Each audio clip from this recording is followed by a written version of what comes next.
So he spent his whole life working for a corporation, selling something that killed people and is also going to end up killing him. He's got Parkinson's disease and he's had multiple cancers. So his job ruined his life, right? His marriage ruined his life, right? Not his fault.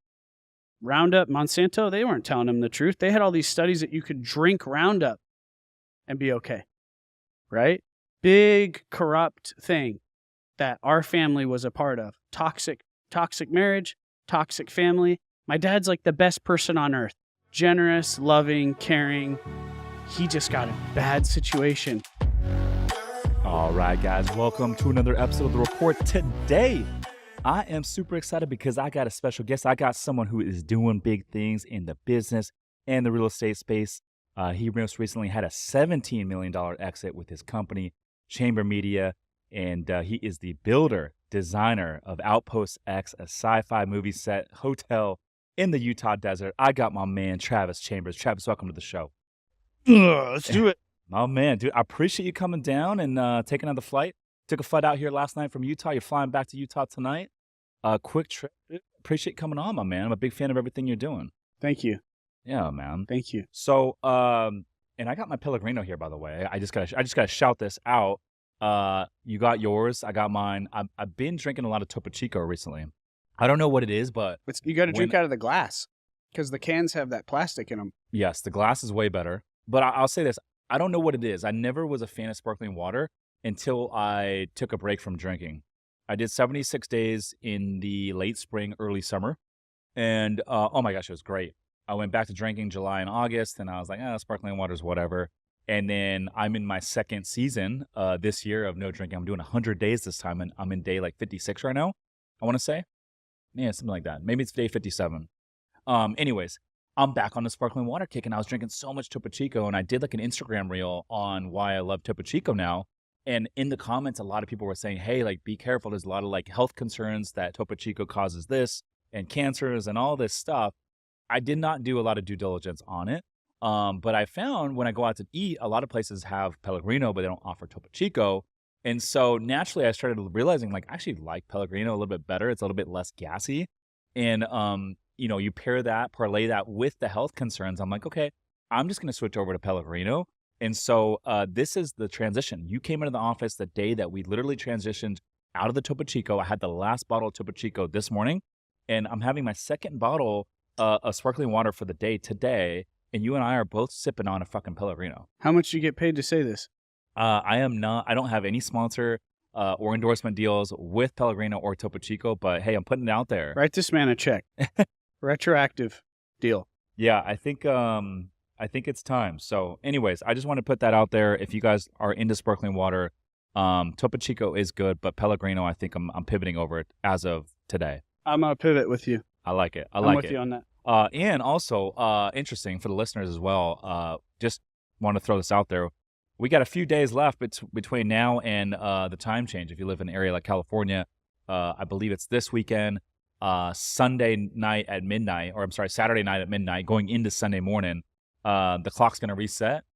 It's going to fall back, and we're going to lose an hour. It's going to start getting dark at 5 o'clock again.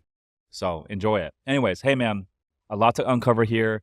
A lot to talk about, especially regarding the unique stays space. Hey, Tony Robbins, man, he says winter is time to build. I went to his thing. Yeah. I can't remember what he said. He made us all do some chant about winter. Really? Winter's my time. When everything's down, this is when I shine, kind of thing. So yeah. What's his theory behind that? I'm changing my mindset about winter to be like, this is my time. What is his mindset behind that? Behind winter? Is it because like everyone's like taking their foot off the gas? Tony says the world is in winter right now. Like the whole world is in winter. Like in terms of like the winter season, or just generally speaking? Negative, just like our whole country is just negative right now. People are negative. People are angry. People are rude. People think the economy is just like the overall energy right now is it's low right now. And so Tony's whole thing is like, we're in winter. That's where heroes get made. That's where, in 2008, that's where like people built these huge empires is in winter. So we're in winter right now, and actual winter, is the time to grind, man. It's the time to make things happen, when things get hard. Yeah. So I love that, and I agree with it. I mean, from a micro perspective, speaking about like we are truly actually going into a winter season. The holidays are right around the corner, and I feel like naturally a lot of people get comfortable. Kids are out of school, the holiday season, they're doing family stuff and they're taking time off. And so a lot of things shut down. I know us personally, the commercial real estate space completely shuts down. Brokers don't do deals, lenders don't do deals, and things just kind of come to a pause. And so I think naturally, like, for me at least, like I'm in a season of growth right now. I'm in the middle of 100 days sober.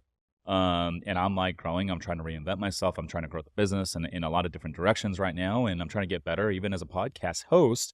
And so I think for me, on a micro perspective, it is the time to that you can pass up a lot of people because a lot of people are not pushing on the gas pedal this time of year. Now, from a macro perspective on what you just spoke of, I agree. I mean, I think, yes, there's a lot of fear in the marketplace right now. There's a lot of bad news in the marketplace right now. The capital markets have dried up. A lot of money is off the sidelines right now and in long-term government bonds. We've been in a high interest rate environment for 30 months. There's an election coming up very soon. And so there's a lot of question marks. And I think a lot of people are waiting on the sidelines. And their mentality is basically, hey, I'm going to wait and see what happens, but I'm not going to be the first one to take a risk. Which is the wrong move. It's game time. It's winter. This is where we get made. Yes. This is where you double down. I think you've seen a lot of companies cut back on payroll. You've seen a lot of companies cut back on marketing. And COVID hurt people's confidence, man. Like people are still recovering from it. Totally. But those that can recover and just get, back into this forceful mode, it's gonna be good. Yeah. Grant Cardone came on the podcast and he said, it was a quote by Nathan Rothschild. I probably butchered his last name. Nathan Rothschild. Look that up. But he said, when there's blood in the streets, that's when it's time to attack. Yeah. So I agree. I mean, look, for anyone out there listening to this and you're like looking for the opportunity and you're ready to, burn the boats and go all in on something, like, yes, this is the time. Whether you're a real estate agent and you're looking to, level up your game as an agent, or maybe you're looking to get licensed and become a real estate agent, now's the time because a lot of these mediocre agents have washed out of the market. They're on doing day jobs. They become servers. They're doing other stuff right now. They're not focused on being an agent. This is growth time. Like, yes. My last company, Chamber Media, we were on a cash accounting basis, right? That's the cheapest way to do your accounting. Real cheap. And when we sold and professional business managers came in and switched us to accrual, we learned that we were a cyclical business because for 7 years, every 3 months was negative. Every 3 months, I thought the sky was falling. And because of that, we grew new programs and tested new things, and that's why the company grew. But I think this time period we're in right now is that. It's like people are out of cash, right? Things are hard. This is where you become what you got to become right now. Yes. Yeah. And I love what you just said there. And I think like when your back's up against the wall and you don't have a backup plan, like you will do things and you will become things and achieve things that you never thought were possible. And that's just how the world works. That's how human nature works. It's human psychology. And I've been there before. It's like, hey, you get comfortable, you get lackadaisical, you take your foot off the gas pedal and you get smacked, right? And it has happened to me at every single level. And so I've learned my lesson. And so now it's like, okay, I know the things to look out for. And I know that I'm going to continue to get smacked at every level because you don't know what you don't know. But I will say, like, if you're hungry right now and you want it, the bar has never been as low as it is right now. I mean, if you think don't be a bitch. Don't be a bitch. Don't be a bitch. Think about where I'm at personally. Man, like 5 years ago, I was a full-time air traffic controller. I knew nothing about real estate. I knew nothing about business. I was a full-time air traffic controller working airplanes for a living. And I overheard a coworker in the break room talking about how he just closed on a fourplex in Cleveland. And I thought it was the coolest thing. And that was my intro to real estate investing. And look how far I've come in just 5 years. And 2.5 years ago, I knew nothing about content or branding. And look how far I've come in 2.5 years. And so I will say this for anyone listening to this is like, if you are hungry and if you want something bad enough, right now is the best time to fucking jump in. Because I'm telling you right now, from personal experience, if you actually give a fuck about what you're doing and you actually put a little attention to detail and you actually put some thought into whatever you're doing and you actually look at what you're doing right and look at what you're doing wrong and get around the right people, you can run a lot of these motherfuckers over. Anyone that says, yeah, things are hard right now, The election is causing problems. Cost of living is high. Can't get capital. What that really means is you're saying, I am not willing to grow. Mm. And that, you know what else they say? They say the best base for raising capital and becoming a media personality is air traffic control. Really? No, that's pretty much. I was gonna say I've never heard that one before.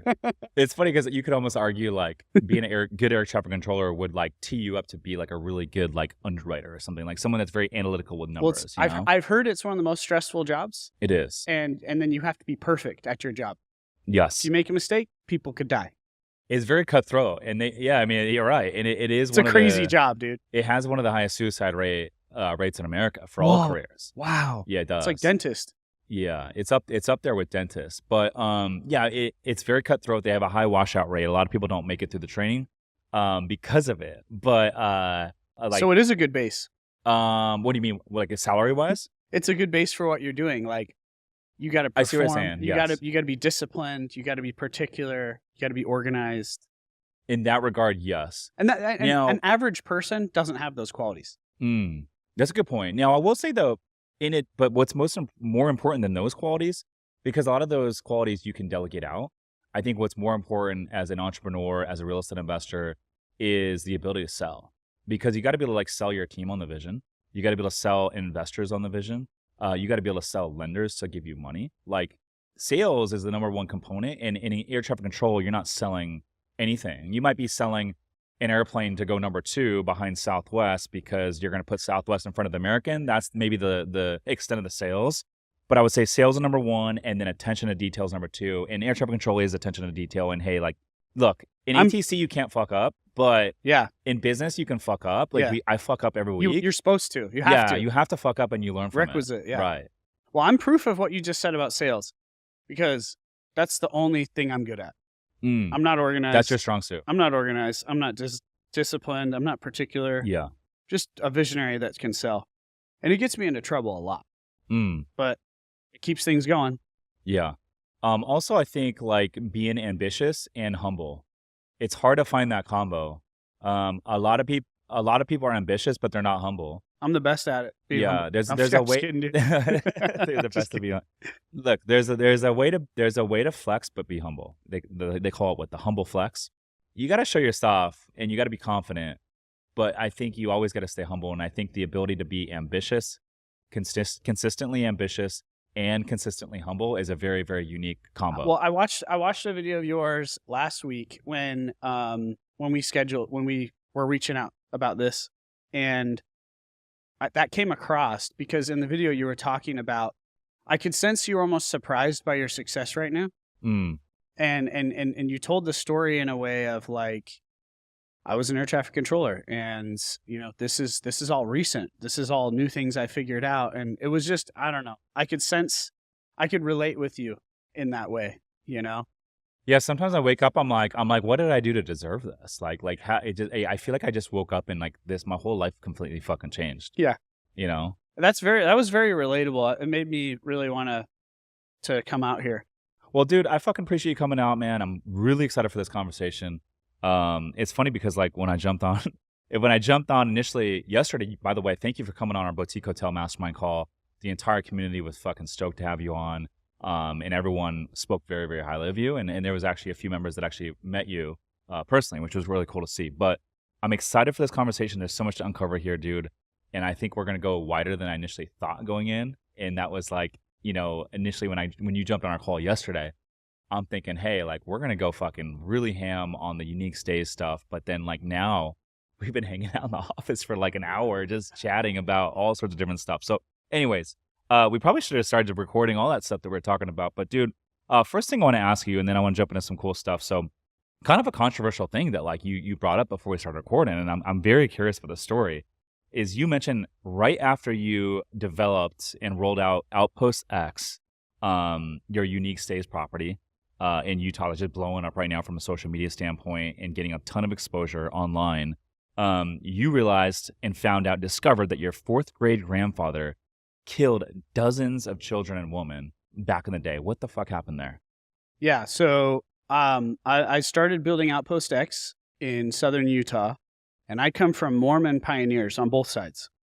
And so I'm driving there and I stop at this massacre site, and it's called the Mountain Meadows Massacre. And all Mormons know about this thing. It's kind of like the worst thing that has ever happened in Mormon history, right? It was like this huge tragedy. And basically I found out this guy, George Washington Adair, he and a bunch of, they recruited a bunch of Native Americans to scare off people coming through southern Utah because they had just left Nauvoo, and people are like, there's mobs, people are burning down the homes. They were being like oppressed and persecuted, and because they had too much political power in the county at the time. What time frame is this? This is mid 1800s. Mm-hmm. Yeah. And so they pilgrimage to Utah. They escape, right? They escape, and so they didn't want people coming through there. There were rumors that some of these people might have been from Nauvoo, might have been, and they weren't. They were just like totally innocent, pioneers that were going to Oregon. And so anyways, they dress up as natives. They go out, and their goal is to scare these people. Well, someone gets shot, and someone makes a decision to just wipe them out. And my fourth great grandpa was the second in command of that. So the first guy, he got hung. My guy, he got bailed out for $200,000, which is like millions of dollars now. But basically, that whole side of my family was basically like banished, and they just went to this teeny little town, teeny little podunk, New Harmony, and they just became alcoholics until just recently. So it's weird because there's like almost like Outpost X is supposed to be this place of healing, and for people to go enter an imagination world, to connect with their inner child, to leave the world and kind of heal, and to heal through story. And we've got sound bath out there, and we've got all sorts of ways. You're laying under the stars, like there's no light pollution. You're in this clear bubble, just looking at the stars, pondering your existence. And so anyways, it's a crazy backstory, and I felt like called to build these places of healing and wellness. And I'm realizing, I'm like, man, there's something really deep here. This is like a generational wrong that has like plagued that side of the family that I'm supposed to like reverse. And how crazy is it that I end up buying this random place in the middle of nowhere that's 10 miles from that place. 10 miles? Yeah. Out of the entire country where you could have bought this plot of land, it's literally 10 miles away. And dude, it is in the middle of nowhere. That is fucking spooky. There's nothing out there. No one goes out to Burrell, Utah. Like, Burrell, Utah sounds like what it is. No one goes there for anything except maybe some meth heads and some trailers doing some Breaking Bad stuff. But so that's So I'm building these unique stays that are supposed to be like these outposts of healing, and it's a really abstract concept, and but whenever I explain it, or whenever people see it, some people get it. They don't know like all the layers, but it's like this thing I'm being compelled to do, man. So, dude, I got to go check out this property. Where would I fly into from San Diego, and then how long is the drive? Cedar City or St. George. Okay. Hour drive. Okay. Or Vegas, 3-hour drive.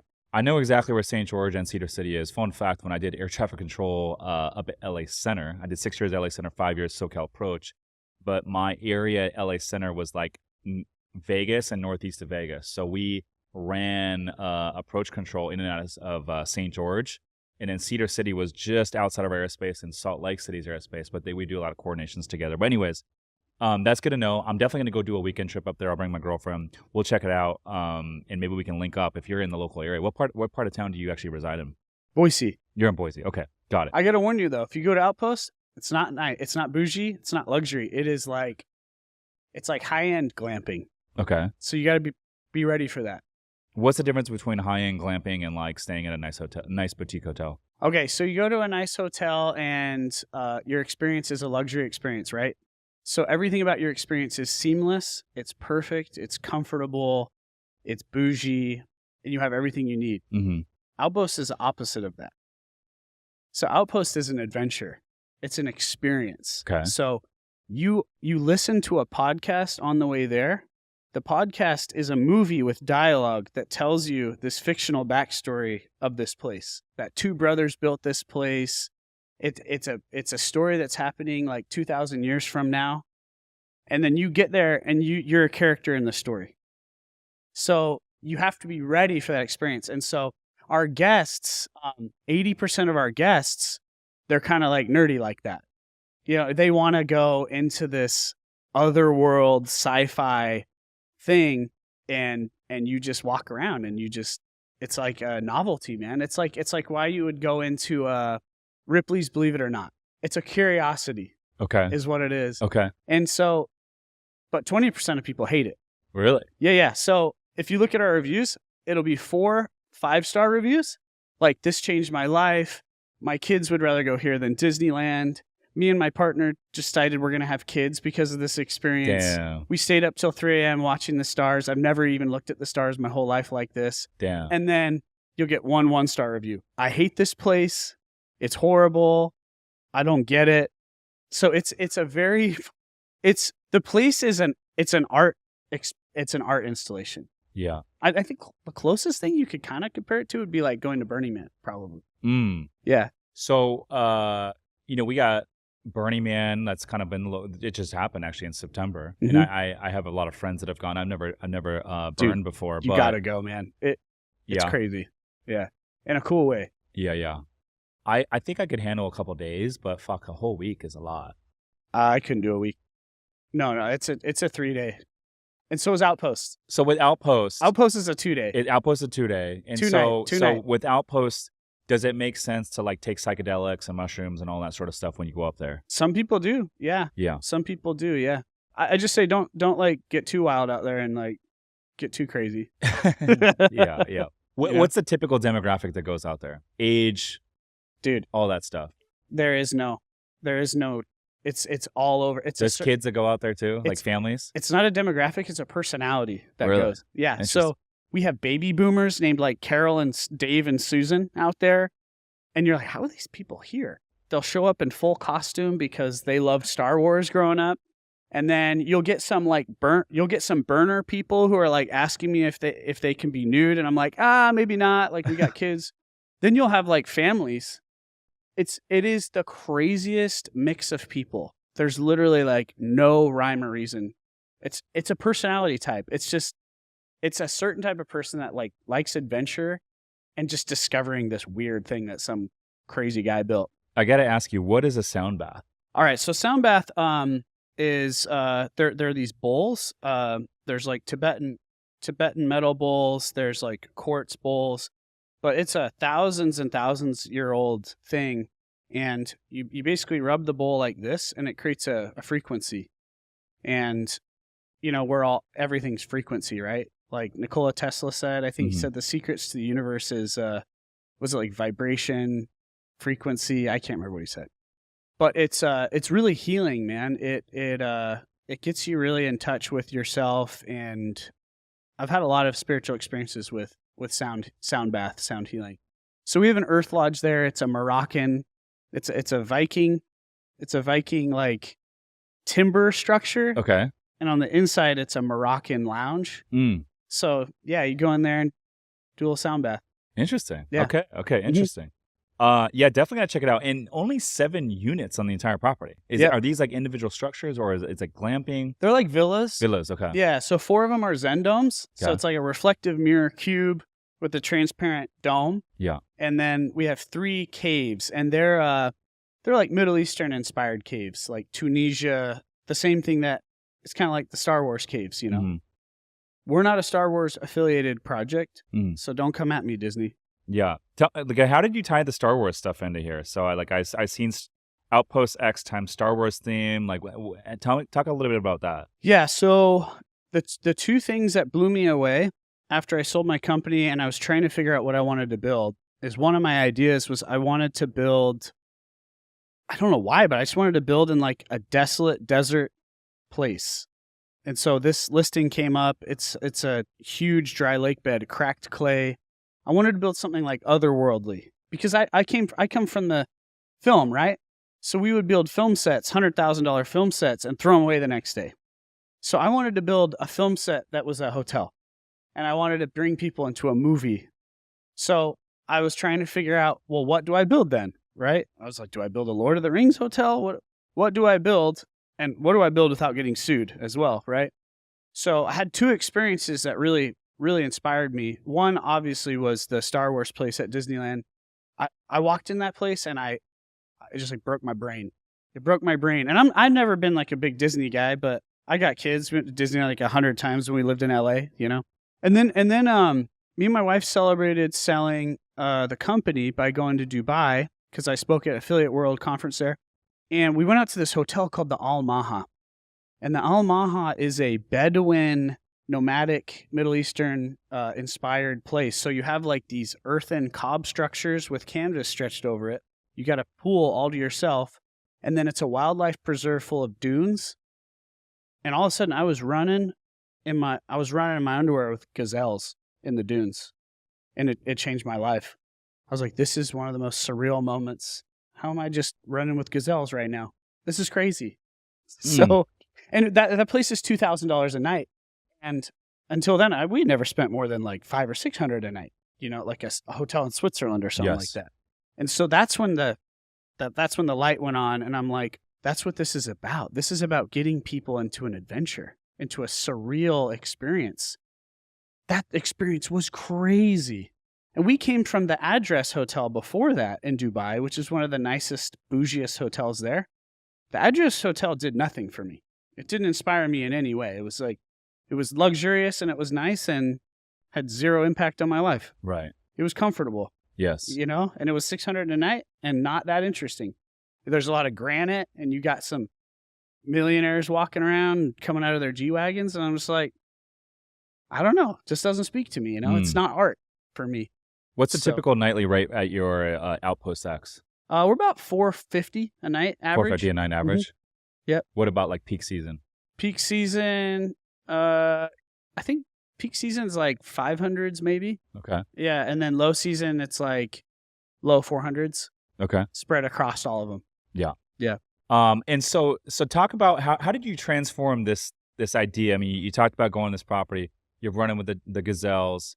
You're talking about staying in a nice hotel in Dubai, and you're like, dude, I was not inspired by the G-Wagons and the rich people walking around. Didn't do nothing for you from a growth perspective. You were just comfortable. And this all makes sense. But how did you go from having this idea to like, okay, we're going to fucking roll with this? Because this is like a high risk project to me. When I think of, you know, hospitality and boutique hotels, and then take it a step further, you start talking unique stays and Airbnbs and glamping sites.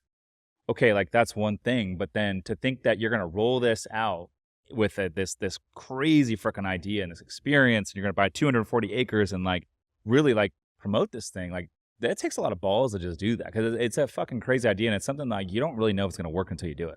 The whole concept of Outpost X stresses out people who know how to do this stuff. Like anyone who's actually built a hotel or been in real estate or done, the whole idea of it like gives people anxiety. Because it's a horrible idea. Like on paper, Outpost X is it's the worst idea ever. To build from the ground up, to be off grid, to have this like super narrow niche, right? That doesn't cater to a normal person in tourism. But at the same time, like the horrible idea of it is what is making it famous. Like right now, Outpost X is the most viewed destination in the Western United States outside of Vegas. Damn, really? If you took the views and the shares of every hospitality experience in the West Coast, or at the very least the Intermountain West corridor from like, you know, Idaho, Utah, New Mexico, Arizona, Sedona, that whole area, nothing has had as much reach and as many views and as much interest as Outpost X. Outside of Vegas.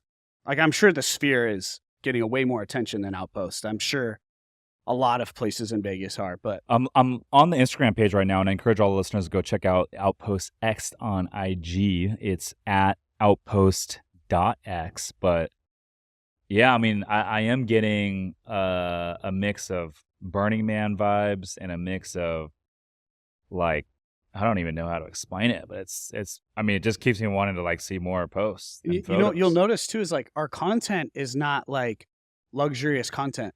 It's Who are these people that I see like stormtroopers walking around? Are these people that work on site or are these like guests that come dressed up? that's a shoot that Ubisoft paid for to promote their Star Wars game. Okay, wow. So Disney, if you come at me, Ubisoft paid Devin Supertramp, who's an influencer, to shoot a promo for the Star Wars game there. So Damn. just I'm gonna fight back.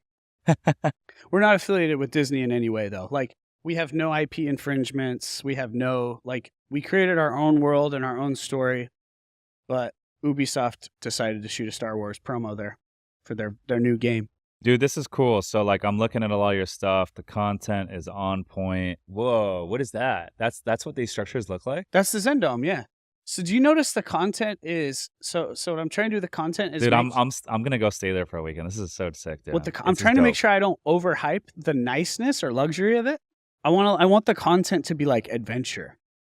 So we had 30 influencers come. Dude, that's so sick. Dude, I'm self-conscious about it because you got to be the right person. You know what I feel like right now? For the first time in my life, I feel like a real artist. Because before I was making ads. You can only go so far in your artistry with ads. But when you dump a few million in the desert and you have complete control and no investors and you build it with cash, you get to build whatever you want, right? Look, not everybody likes Rage Against the Machine, right? But those guys can't be sitting around being like, oh man, not everyone gets it. No, they're like, no. We built this for a specific person, you know?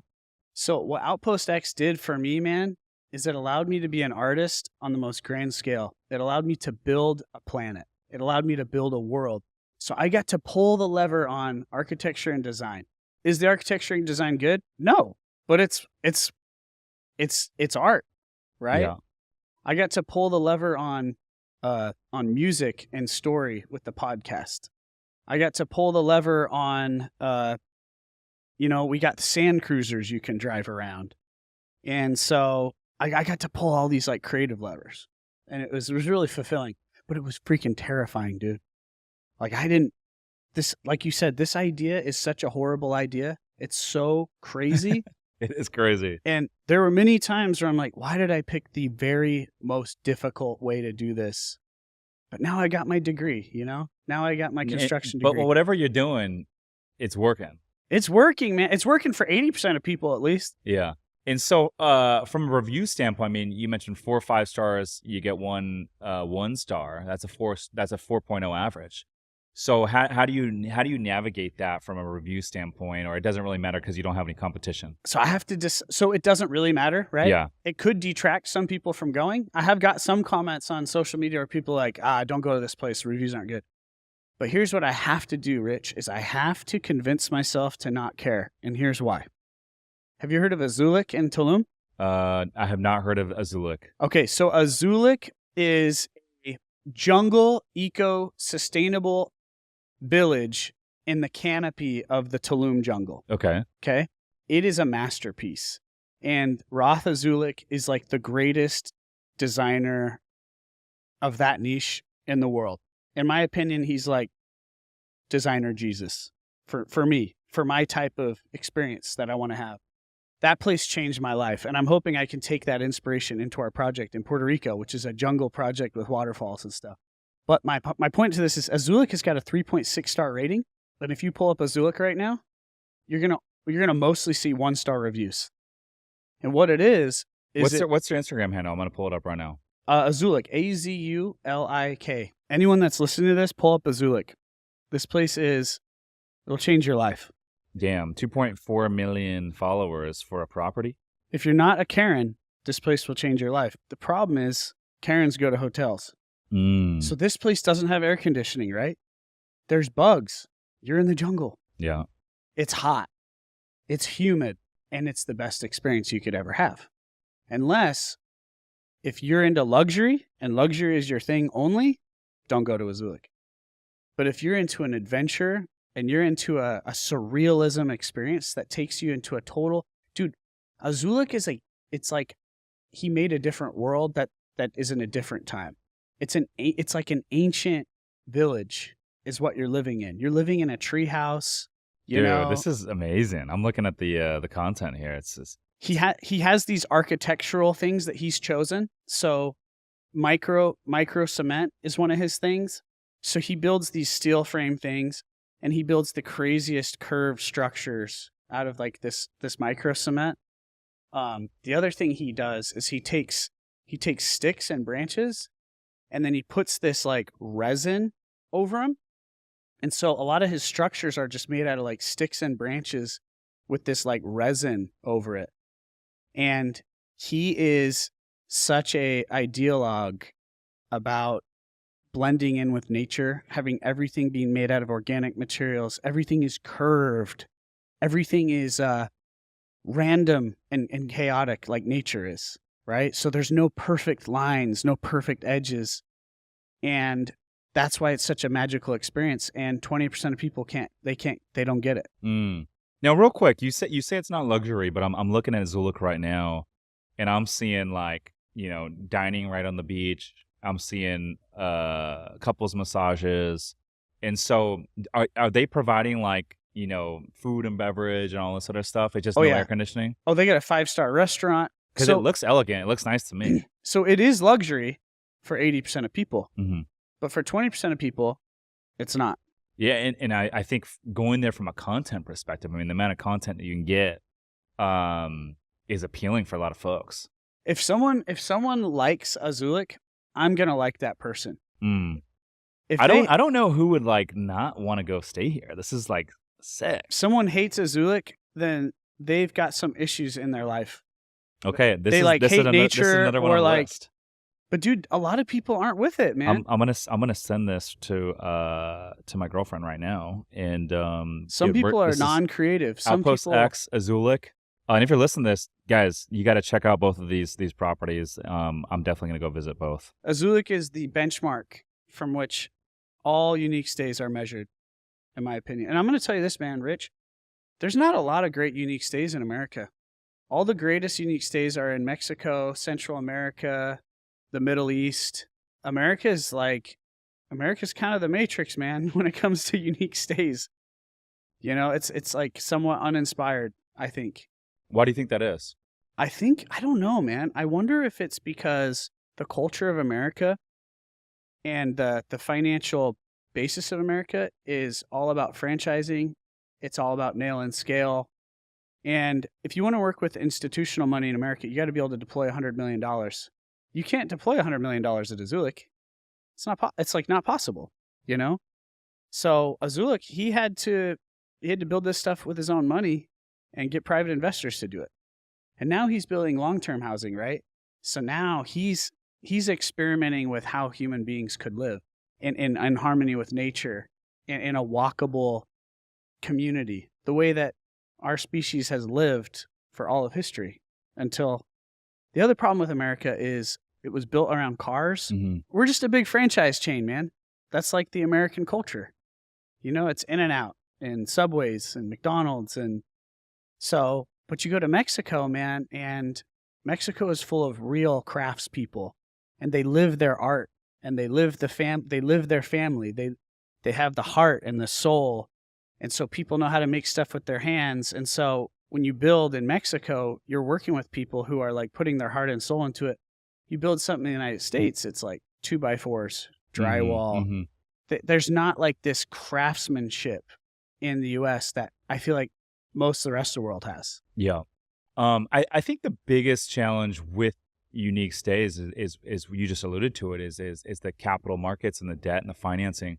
I think what makes commercial real estate and even residential real estate, but most importantly, commercial real estate appealing in the United States of America, regardless of asset class. I mean, it could be multifamily, it could be industrial, it could be self-storage, whatever it might be.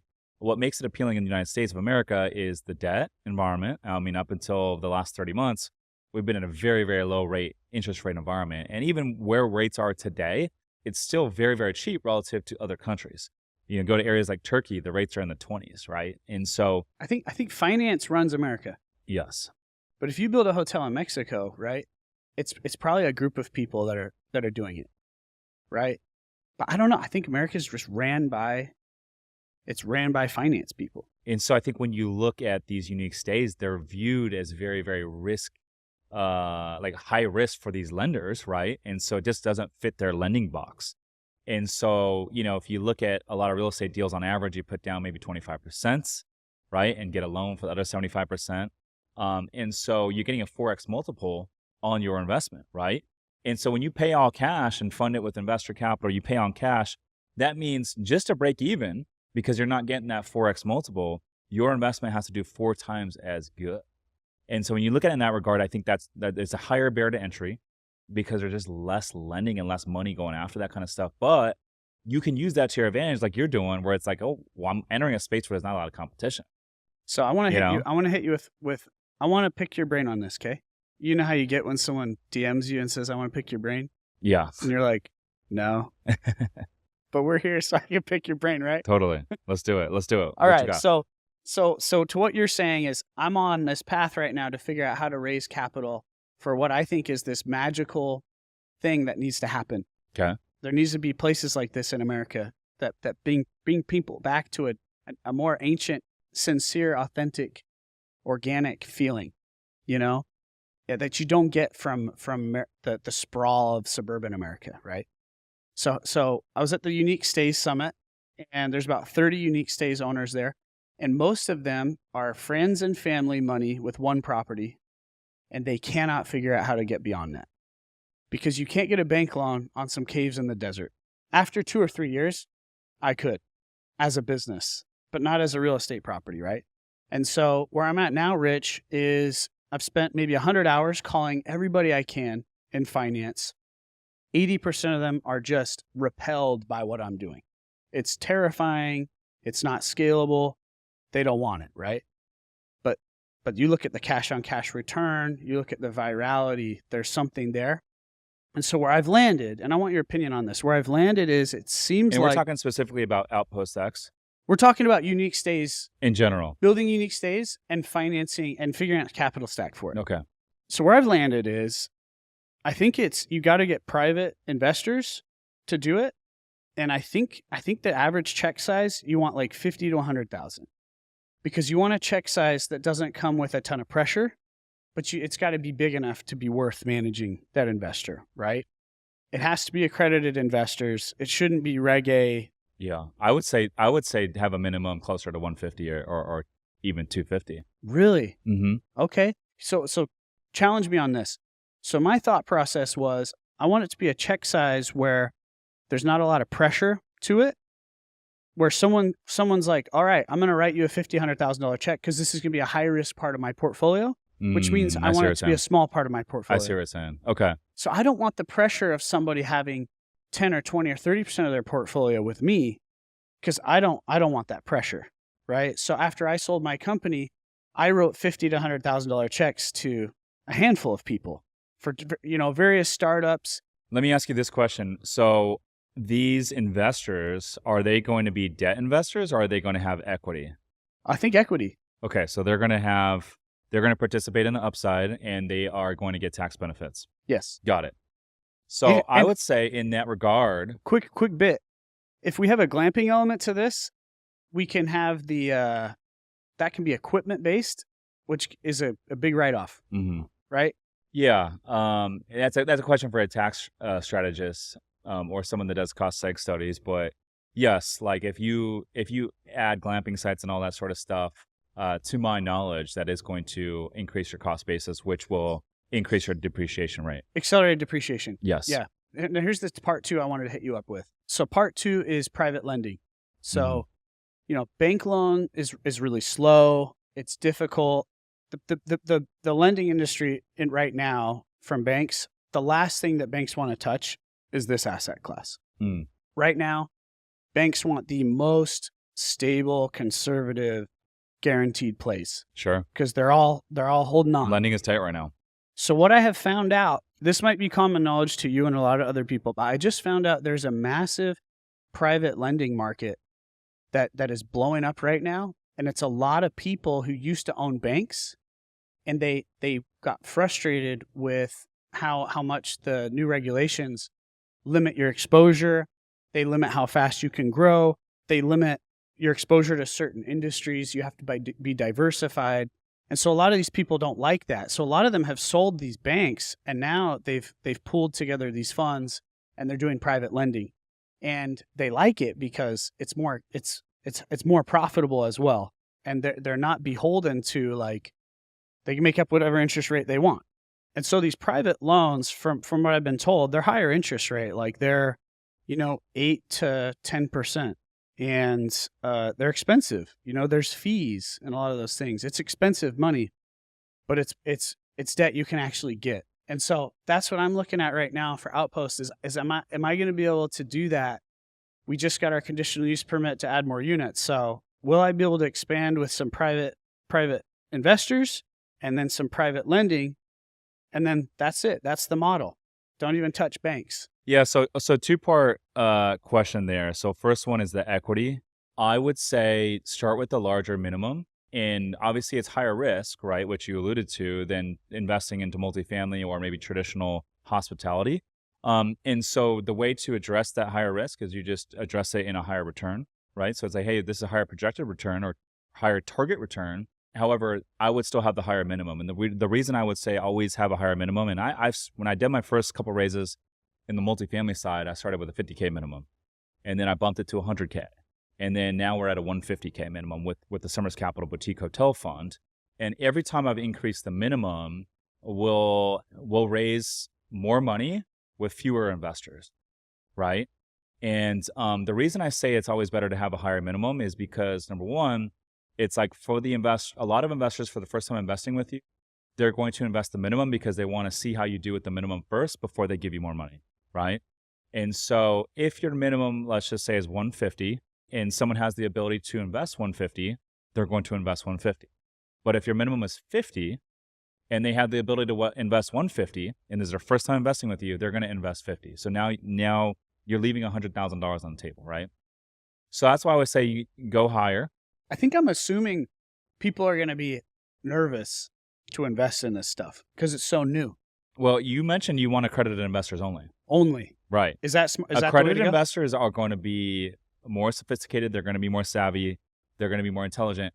I think with everything you're building, dude, like, bro, you got the attention, you got the fucking media, you got people going over there to shoot freaking promotions. Like 90% occupancy, sold out for months. Yeah. So, I mean, I think you can sell that vision. So my question for you is can they handle that threshold of, like, because it's still early, so it is high risk, right? I believe in it, but it's high risk still.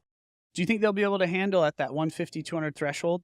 Do you think a typical accredited investor is like, I'm going to take this ride, and it's early, it's not proven yet, but is that amount, do you think they can handle it? Hey guys, this podcast has officially become a top 1% business and real estate podcast. And as a special thank you to you guys, the listeners, I'm going to be doing a giveaway between now and July 31st, giving away $1,000 cash prizes, custom built swag compliments of built, and yacht tickets to come out to our yacht meetups this summer out here in San Diego. To enter to win, simply drop a 5-star review on Apple Podcasts or Spotify, screenshot the review, and email it to giveaway@summerscapital.com, and we'll be selecting lucky winners July 31st. Again, thank you so much for the support. I would not be doing this if it wasn't for you guys. So thank you from the bottom of my heart. Now let's jump back into the show. Yeah, of course. Dude, there's a lot of money out there. Good. For anyone that says the money's not out there, then like they're not shaking enough hands and they don't know enough people. The money is out there. Well, I love that because adding another 12 units and glamping at Outpost, which will double our revenue and profit, only $1.5 million. So that's only 10 checks. Yes. It's not that hard to get 10 checks. It's not. So ballpark, how much equity are you thinking that you need in this next round? What do you mean? How much investor capital are you thinking of bringing in for this next round? $1.5 million? Do with this? $1.5 million. Okay. $1.5 million. So $1.5 million. Okay, that's. So they would own. They would own like. I think that's something. You might be able to raise that on this podcast alone. This really? one episode. Yeah. Hit me up, y'all. What if any investors listening to this right now are interested in learning more about investment opportunities with Outpost X, which I think is blowing up right now. From everything I'm seeing, this is about to blow up, and this is just the fucking beginning. Travis, where can they go if they want to learn more? DM me on Instagram. Okay. I read every single one. At Travis_Chambers. And Yep. you are really good at DMing. Okay, so hit Travis up if you guys are interested in investing passively. We might have some people that aren't on Instagram. Travis@chambersstays.com. Oh, Travis at Chambers. Is this not the right Instagram that I have? No. If someone doesn't have Instagram, Oh, okay. we get a lot of. Got it. There's a lot of accredited investors Email out you, there. Travis@chambersstays.com. A lot of these guys have like AOL I see what you're saying. emails. People that listen to a podcast, they all have Instagram. Okay. Yeah. I've had a few. I've had a lot. We've got like maybe 100 investor leads on our website, and there's a lot of AOL email addresses in there. So I'm like, there's a certain age. So, anyways, you know? what we do with the Summers Capital Yeah. Boutique Hotel Fund is we have $150K minimum, and then for investors that invest $250, we have a premium to the pref that they get. So they get a little bonus preferred return, and that comes out of the GP, so it doesn't affect the limited partner portion. And then if anyone invests $500K, then they get another pref. So there's structures to encourage people to write larger checks, and that's how I would always encourage anyone out there raising capital for real estate to structure. I want to write down some notes, but I'm just going to re-listen to this. There you go. Okay, so your second question was on the debt. Yeah. The debt is interesting because obviously it's a unique stay, and so this is not going to be a standard conforming bank, credit union, or agency, Fannie, Freddie. They're not going to touch this. And you're right. You mentioned 80% of lenders you talk to or mortgage brokers out there you talk to. They're like, hey, I don't want to touch this. Yeah, you're right. And the truth is, 80% of lenders out there just suck. And there's only probably, I would say 90% are not very good. 10% are gamers. We call them gamers, like people that actually know how to push deals through, know how to get loans done. But yes, you're right. What you said is there's a lot of non-QM products out there right now that especially are in the residential space, but a little bit in the commercial space as well. What's non-QM? It means, what does it mean? I don't know what it stands for, but I'm basically learning- it's non-conforming. I'm learning your language right now. Yeah, it does not conform to all the Fannie, Freddie, all this, all these little, basically, all these layers and loopholes and all these boxes you got to check. So a non-QM loan typically is sold in the secondary market to a lot of these investors that pull together money that you're alluding to, these debt markets and that sort of stuff and debt funds. And basically what it means to the consumer or to the borrower or to the real estate investor is a lot of these loans don't require tax returns. They don't require personal debt to income ratios, strictly sized up by the DSCR, the debt service coverage ratio, the income the property is going to spit off. And that's the loan that I've been told is what I want. Yeah, it's also known as private DSCR loan. Yeah. What? DSCR loan. Yeah. So debt service coverage ratio basically just takes the NOI divided by the new debt service, and they want a ratio of about 1.25, 1.3, just meaning, hey, you have 130% income to debt ratio, so there's a little bit left over. That's all it is. They like the asset. They like the schedule of real estate owned, the experience of the sponsor. You're a trustable dude, then they'll do the loan. Now those are for a lot of smaller deals, like smaller multifamily deals. I've done those loans. Residential short-term rentals, I've done those loans. And apparently they look at bank statements is that's what they told me. Oh, to size up the income? Yeah, because a bank loan, some of these lenders won't even ask for bank statements. Because with banks, they want to see 2 or 3 tax returns. Mm-hmm. Right? Personal and business. Mm-hmm. Outpost has only been open for 8 months. So that's just not an option for me. Yeah, you won't have your first tax return till April of 2025 at the best. I mean, we had our first return. We had collected $1 million, but we hadn't opened yet. Mm. You know what I mean? That's kind of nice. And that's but yeah. you should we sold it out for a year. You should highlight that. Yeah. You should highlight that because it looks good. So January will be our second tax return, but we still haven't taken profit. Okay, so let me ask you a question. So at what you mentioned doing a build out. You're gonna do a second phase build out, right? How many more units are you gonna build? Okay, so I think 10 units plus glamping and some RV spots. Okay, what is it right now? You said it's only 7? 7. And so it's gonna be plus 10. Yep.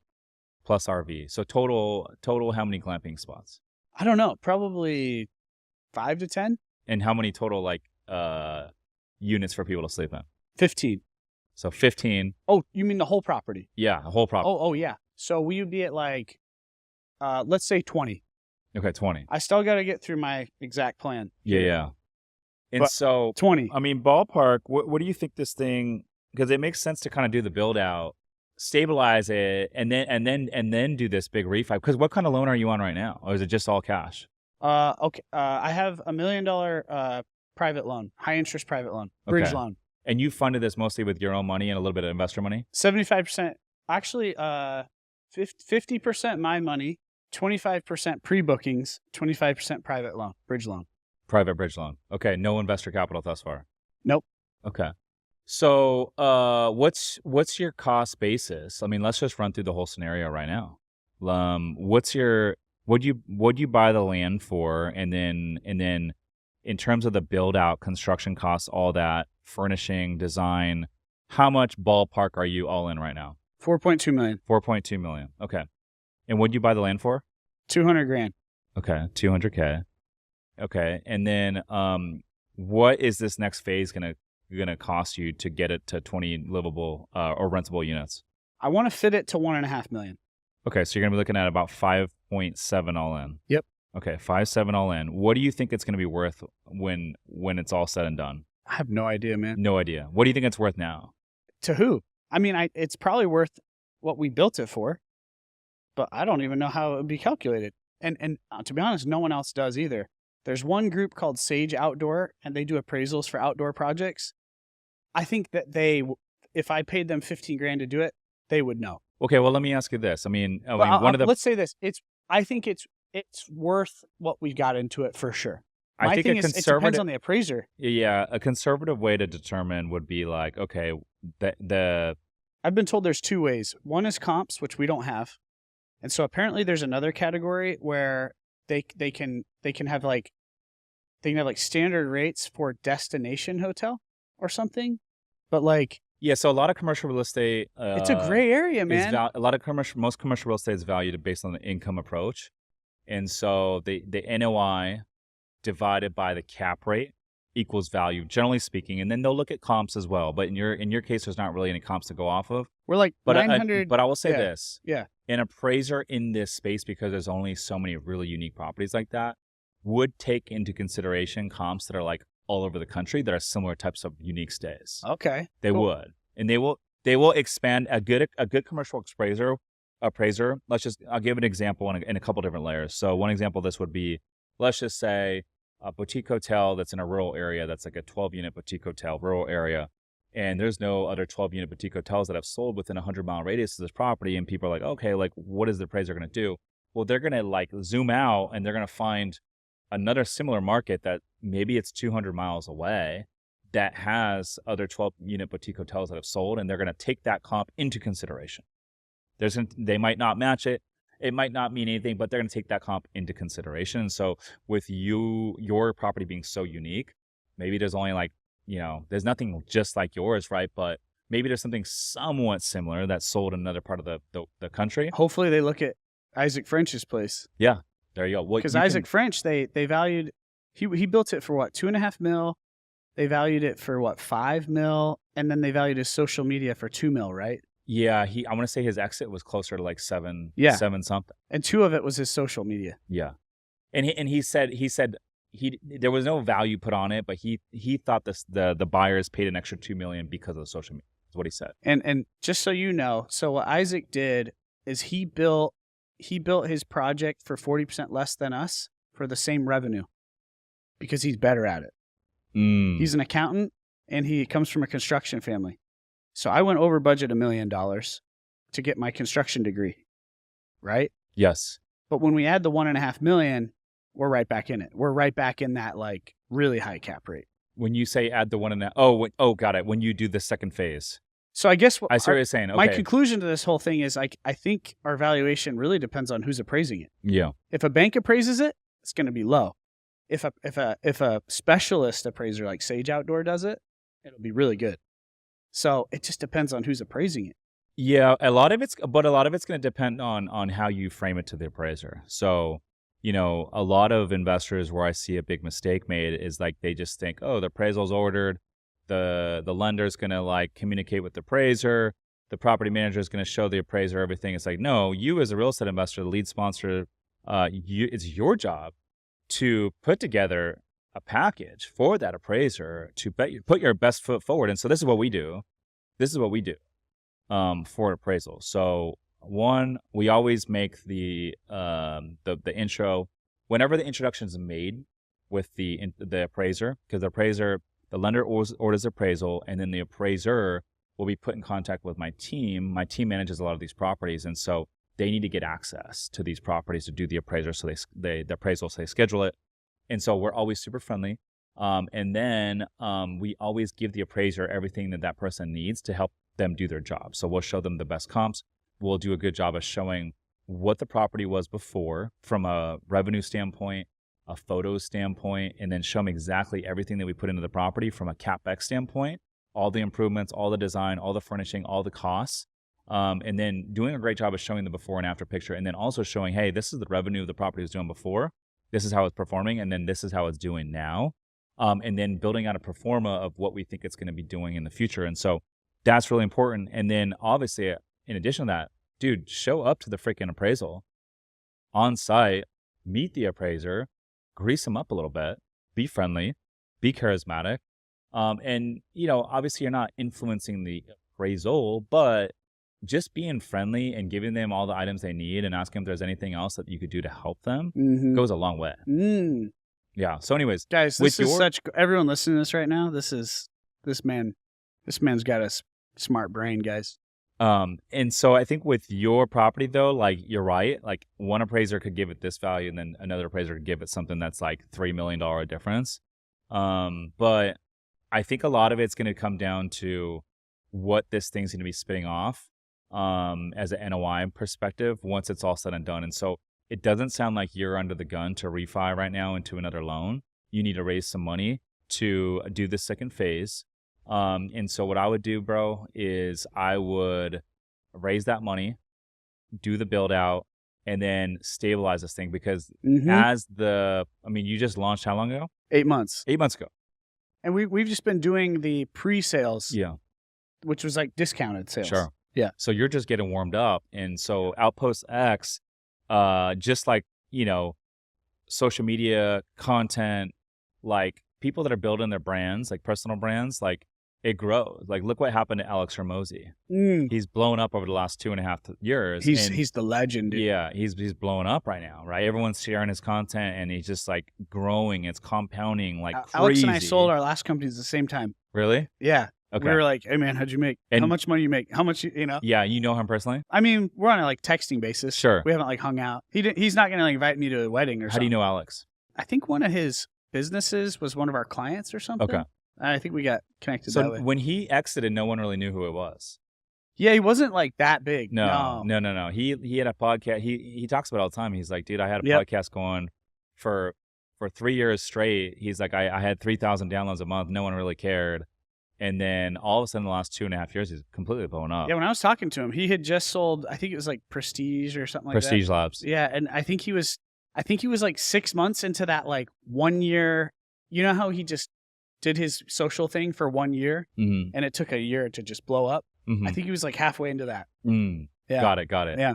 So anyways, just like, Hormozy's brand is like blowing up right now, like Outpost X is blowing up too, and it's just getting warmed up. It's like, I think anything, it's like you got the hockey stick model, right? It's like you grow, but you're not really growing, but you're putting in the work, right? And you're like kind of flatline for a while, and then all of a sudden you hit this like pivotal point and this like inflection point, and then all of a sudden it starts to go vertical, right? And so like Outpost X is kind of like at that inflection point. It's right at that it's right at the beginning of that hockey stick right now. Yes. And do you want me to tell? I'll tell everybody how it happened. Yeah, let's hear it. So we just been quietly fulfilling bookings for 5-6 months, getting all the tweaks, figuring out the hospitality side of things, finishing up construction elements, just kind of quietly cruising, right? So we decided in July the place is at a point now where it's good enough. It's in a good enough spot. We can pump this thing. So we had 30 influencers come in August and September. We gave up like 20-30% of our inventory for that. And the very first influencer comes, gets 1.7 million views. And so a majority of the influencers that have come set records for their views at Outpost. And I was extremely particular about who we brought out. Like, we had really strict criteria. So, I don't want like Instagram models out there, because Instagram models aren't like, they don't drive. So who drives is the traveling descriptive influencers. So they're people who go places and they discover destinations for their audience. So there's a ton of them in Vegas. Like, Vegas is a big one for that. Like, here's the new restaurant in Vegas, da-da-da-da-da. And a lot of them are local influencers too. So some of them are like Utah family fun, or Utah foodies, or, Arizona travel tips, and so I learned that strategy because I used a bunch of Boise influencers to sell out the summer for my lake house. So like, even a small influencer with like 30,000 followers, they got 80,000 views on a video for a giveaway up at our lake house, right? It's like $1,000 a night place. Mm-hmm. And they sold out our whole summer, like 50 grand. Quick question on that. So what is the key? I know we're digressing, but I'm okay with digressing here. It will circle back with the main point. But with that little lake house that you said, hey, I brought an influencer on and it had a lot of views, 80,000 views. What's the key to getting a lot of views on a influencer stay? Because obviously with Outpost X, we all know like the design element, it's so freaking unique that like it's going to get views no matter what. But like your lake house, like, what was the key to a small influencer at your lake house getting that many views? So it was taking the organic elements, so our own organic videos. It was taking the certain shots, certain elements. It's the same way you do your podcast, right? You're gonna look at my most viral videos and you're gonna ask questions about that stuff, right? So you have to do the same thing with the property.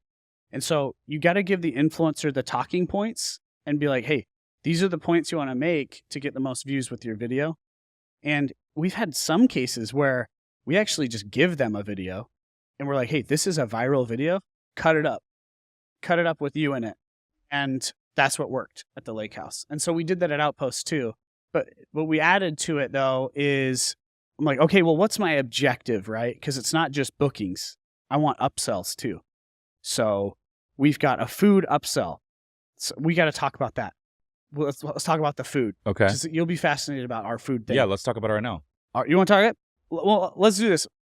Multiple layers, I digress. We can't be too ADHD. People got to be able to follow this, yes. Okay? Okay. So we'll finish this one thing. So I have them do the talking points about the most viral aspects of the project, but also upselling so people spend more money while they're there.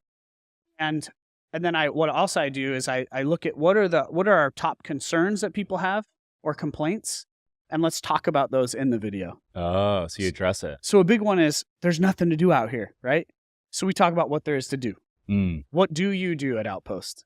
And then sometimes it's like, you do nothing. That's the whole point. Come out here and do nothing. Get ready for that.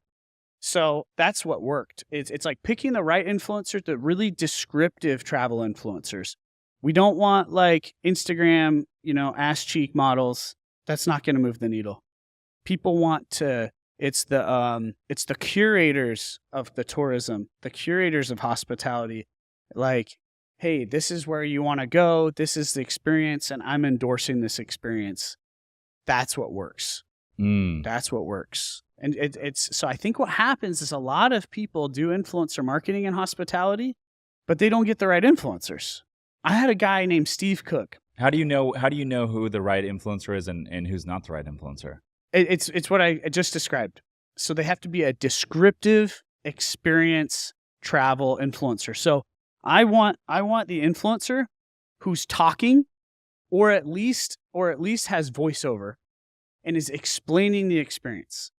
Because I want people to understand and be educated about what the experience is. Because some influencers are not comfortable speaking and they just do like little texts and they just do little B-roll. Yeah. So I want it to be descriptive. Voiceover. I want it to be descriptive because descriptive is like more like an ad. It's selling the place and that creates action. So if I'm scrolling on my Instagram right at 1 a.m.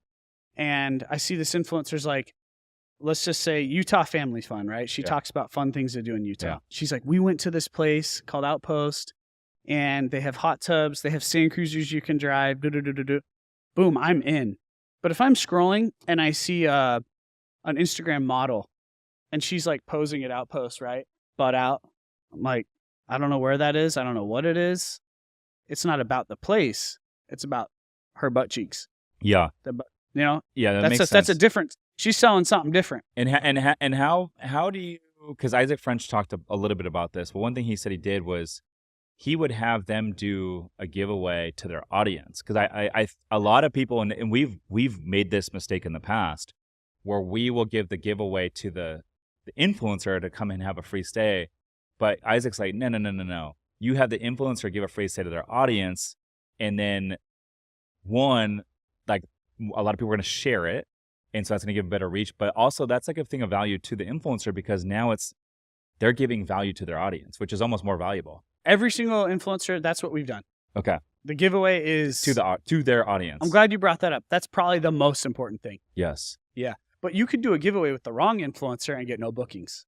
So it's got to be the right type. The right type. Descriptive. And their audience, I imagine it's very important for their audience to be into unique stays. Yeah. And it's hit and miss. Like, we had 30 influencers there. I'd say 80% of the views were driven by like half of them. So we had some pretty big ones that flopped. We had some small ones that crushed it. Do you think the big ones flopped because it was the piece of content wasn't done correctly, or do you think it was because it was the wrong audience? It's a combo of the content and the audience. Okay. Yeah. And the things you just don't know. It's you can't predict it. And so working with influencers is a volume game. Now, once you have one or two influencers where they put out a piece of content on your property and it hits, now you can take those two examples, those reels or TikToks, and give it to the next influencer and say, this one already went viral. Just replicate this and put it in your own words, right? Dude, we have gotten such big influencers for free because of that. So what's happened is, because we built a viral hotel that's freaking crazy, and people see it and they're like, what the hell is this, right? Because that, we've aligned our incentives with influencers' incentives. And so they come and they want to make this place look as amazing as possible because they want the views. So I don't know. It's just a great alignment, if the property is designed for that. So dude, it's honestly like, I can't act like I like perfectly planned all of this. Like, the fact that it's worked this well is crazy. It's a crazy insight. Like, if you take the one insight that we just talked about and you build a property around this insight, you'll print money. It's crazy. Yeah, dude. Like I mentioned yesterday's hotel mastermind call, I was like, dude, talking with Isaac French really changed my perspective on hotel investing, because up until this point, I've always knew the value of the personal brand, but I've always overlooked the power of the property social media account and the amount of followers and engagement from a social media standpoint of the properties. And so talking to Isaac, it really opened my eyes. So I'm like, oh my gosh, like, I'm missing a huge opportunity here. And like, we really need to be capturing the best Instagrammable moments and parts of this properties, and like really going all in on the marketing and the content and the B-roll, and really dialing that in. And that's something that we have not, and it's 100% on me. And it's something that we always did. And we have KPIs, and we're like, hey, we're posting, to these accounts, but I'm like, we're not doing it to the same degree or intention that we should be doing it. And now talking to Isaac and talking to Ben Wolf and now talking to you, I'm like, okay, guys. And I made this pivot recently. I'm like, no, we're going all in. We're going to revamp everything. We're going to really, really extract a lot of the elements from a social media standpoint for all of these properties to give ourselves the best chance to win and to put our best foot forward. I'm starting to realize that it's the number one value prop. Yes. It's in a way, it's the same exact principle as what you're doing with your personal brand and with your fund. Yes. It's the same concept, just with hotel, I know. And now I just got to translate that over. But it's like, this is such a new way of doing it. And everyone is just obsessed with Isaac French right now, because you look at the model, his model blew away every common conception there is in hospitality. He built it for $2.5 million, sold it for $7 million in 2 years. I mean, that's crazy. And he had probably like a 20% cap rate during that, some crazy cap rate that's like doesn't exist, is not supposed to exist. So there's a model here. And so the next step of this conversation, Rich, is like, now how do you scale it, right? Because scalability is the problem. And so I've got some theories on that. And first is figuring out the capital stack, which I think I'm getting close to figuring out. We'll find out if it works. This is another experiment in this journey. We'll figure out if it works. So to circle back real quick, we digress, but what I was saying is like from the equity portion of that 2-part question, it sounds like you just need a little injection of investor equity. Maybe you just structure the investors as debt and take on additional. How much debt do you have? Tell me more about that. Yeah. That's a payback mechanic? Generally speaking, it all comes in a cost of capital. Generally speaking, debt is going to be a cheaper cost of capital than equity. So let me give you an example.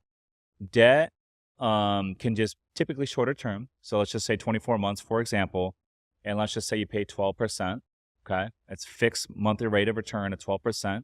And then you get your money back paid in full in 24 months. So the cost of capital there is 24%, right? On the flip side, if you bring in investor equity, and let's just say the duration of this project is going to be 10 years, and the expected or projected IRR is 20% a year for 10 years, that's a 200% cost of capital to you versus 24%. And you get to own 100% of the deal and capture on all the upside, right? So it's a balance, but you don't want to take on too much debt because you got to have some sort of exit strategy. So how much debt do you currently have on the property? 1.1 million, 1.3 with interest. Okay. So if you wanted to, you could bring in, you need 1.5, another 1.5-ish? So I need to replace 1.3 debt with a lower interest because it's high interest bridge loan. And then I need 1.5 to expand. Okay. Oh, you need to get out of the 1.3 right now. I want to because it's high, man. What are we talking? Like I don't even want to. I'll tell you, it's 20%. Okay. And it was supposed to be like a 4-month bridge loan, and then we opened late and went way over budget. So that bridge loan ballooned, mm-hmm. and so now I got to replace that thing because that thing is brutal. What I would do is this. I would go source 2.8 million. Let me ask you this. You said you want 1.5 more, but like if you had 2.5 more, would you be able to do a lot more? Or do you have a clear path to do something even bigger? So here's my thing is I don't want to go too big at Outpost because of location. And I why I bought out there is I saved $1 million on my capital gains because it's an opportunity zone. That's also why I bought in Puerto Rico. I didn't buy for the Puerto Rican tax benefits. I bought for the opportunity zone. So opportunity zone for you all listening is a program where you buy in a low income area to increase the jobs and income of that area. And the program was you got to hold it for I think the program now it's like 7 or 8 years, so you don't fully wipe out all your capital gains. But that's why I built in these two places. So I went $1 million over budget, but I saved $1 million on taxes. So, but anyways, Outpost is not in an ideal location. Like the fact that we're bringing people out there it's a miracle, right? Yeah. If our project was in Zion, an hour and a half west, obviously the land would have been $1 million or $2 million, not $200,000. Right. But our ADR wouldn't be $430. It would be like $700. It'd be double on the same.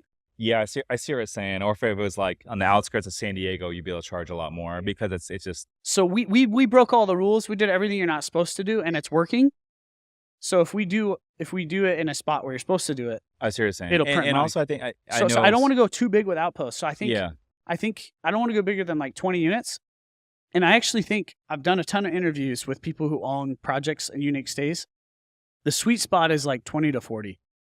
Everyone that goes beyond 40, you end up competing and cannibalizing yourself. Yeah. Like your unit volume is competing with your unit volume. Scarcity creates demand also. Yeah. And so it's good to say, hey, we're sold out. Here's the wait list. And I'm preaching to the choir because the boutique hotel game, It's hard to keep a 200-unit hotel filled. It's really easy to keep a 20 unit. And people ask me all the time, like, aren't you worried that like Outpost X might be like a flash in the pan trend? And I'm like, It doesn't matter. It's 7 units, 20 units. I got 150,000 website visitors in the last 2 months. My conversion rate has to be like 1/1000%. So I'm not worried about it. Now, if Outpost was a 200 unit, I'd be very worried. So anyways, I think what we're getting at here is like, I want to get Outpost to 20, and that's where we were talking, the capital stack for that. Yeah. Okay. That's where you were at. So, I think one, we got to get you out of this bridge loan. And so I would say, dude, that you can go about it 2 ways. And I would leave this up to you, but I would say option 1 would be, it sounds like you need about 2.8. You need 1.3 to pay off that initial bridge loan, and you need under 1.5. So let's just call it $3 million. So you need $3 million. So you can go about it 2 ways. You can either go about it in, hey, I'm gonna bring on 1.5 in debt. Okay, investor debt. I'm gonna use that to pay off that first note, and then I'm gonna get the other 1.5. I'm gonna offer investor equity, 1.5 million investor equity. They're gonna get upside tax benefits, and they're gonna be along for the ride for however long I own this property. Or you can say, hey, this is option 2. I'm just gonna go raise $3 million of investor debt. I'm gonna give my investor the fixed monthly return, something like 12%, paid monthly. And then once I do the build out, I stabilize this asset and I go and refi into like a long-term note. Then I will pay back those debt investors. I'll pay off the entire $3 million. In the event that you get to that refi and there's a gap to fill where you got to bring a little cash in, you can either fund that with your own money or money from another project of yours, or you can offer some of those $3 million worth of investor debt. You can offer a couple of those investors a chance to roll their debt into equity. Well, which one do you think is the way to go? By the way, option 2, of the 10 people I interviewed, you're the second person to talk about option 2. And I literally talked to a guy yesterday who was like, hey, have you thought about like, why don't you raise debt instead, investor debt? So what do you think? What's the pros and cons? I think what's going to be easier for you, and I think that's going to have more upside for you, is going to be option 2, where you just raise the debt. It's going to be quicker, easier. It's lower risk for the investor too, right? Because they're going to get their money back, right? They're not stuck in this thing There's forever. 2 investor appetites out there. There's one investor that wants quick, consistent, steady cash flow, a higher rate of return, and then they want their money back quicker. And I wouldn't say a higher rate of return, but it's higher cash flow now. And then you have another investor that's like, hey, I don't need this money for a long time. I just want the tax benefits. I want a slow drip, and then I want the equity on the back end. So like a lot of the equity of these deals, like they come when you exit, right? And so that's where the big payday is. And so it's really 2 different investors, and those investors are both out there. See, I have to hold. Look, whatever you want to do, you could do. So I don't have my exit plan's far. Yeah. So I don't have a great exit plan motivation here because I have to hold, or else if I sell, I got to pay those capital gains, right? Yeah. I would personally, bro, if I were you, I would probably just go all investor debt, because 1, you're still going to build trust with these investors. You're going to be paying them monthly cash flow, and then when you pay them back in 2 years, they're going to want to roll their money back into another project with you. So you're going to be building your investor database. They also become strategic mentors too, right? What do you mean when you say that? Like they become strategic resources too, like bigger than the money, right? Yeah. Have you found that to be true? We have a very diverse investor community, but one of our investors is Carlton Dennis, and he's like probably the one of the top tax strategists in the world. And now me and him have a great relationship because of that. We've ripped a couple podcasts together, but like, yes, and that's just one of many examples. But I have one investor in the partner company. He wrote me a $400,000 check with no due diligence. We're best friends. We're brothers now. He took me to the Tony Robbins thing. Whenever I have a rough week, I call him, and he is a ride or die, man. He's in. So it's a strategic investor, right? I have a question for you. Yeah. What percent? You can't really answer this on a podcast. Well, ask it, and I'll tell you. Tell me if I can. after the podcast, what percentage of your investors are a pain in the ass? I'll tell you right now. What percentage of your investors are like big brother, big sister, helping you grow? They're there for you. They believe in you. And even when things don't go perfect, they're like, hey, man, do this, this, and this. We're going to fix this, They're in it. I'll tell you right now, because I'm very transparent. I talk about everything. Every investor in our funds is they have 100% trust in what we're doing, and they let us do our thing. And we always are. Is it because you vet them? We vet them. Yes. Now, before I started the fund and I was doing some single asset syndications, I did have a couple investors baked in there that weren't an ideal fit. Hey, Rich, where's my money? Hey, Rich, hey. But I was more green back then, and I didn't have the options that I do now. Now I can tell people no. But like back then, I was like, dude, I would have 10 calls or 10 meetings with one person just to raise $100,000. And now, people are wiring in larger chunks, and I don't even have conversations with them. Can I ask you how big the fund is? The fund is. If you don't want to share, don't share. It's fine. The fund is 8 digits.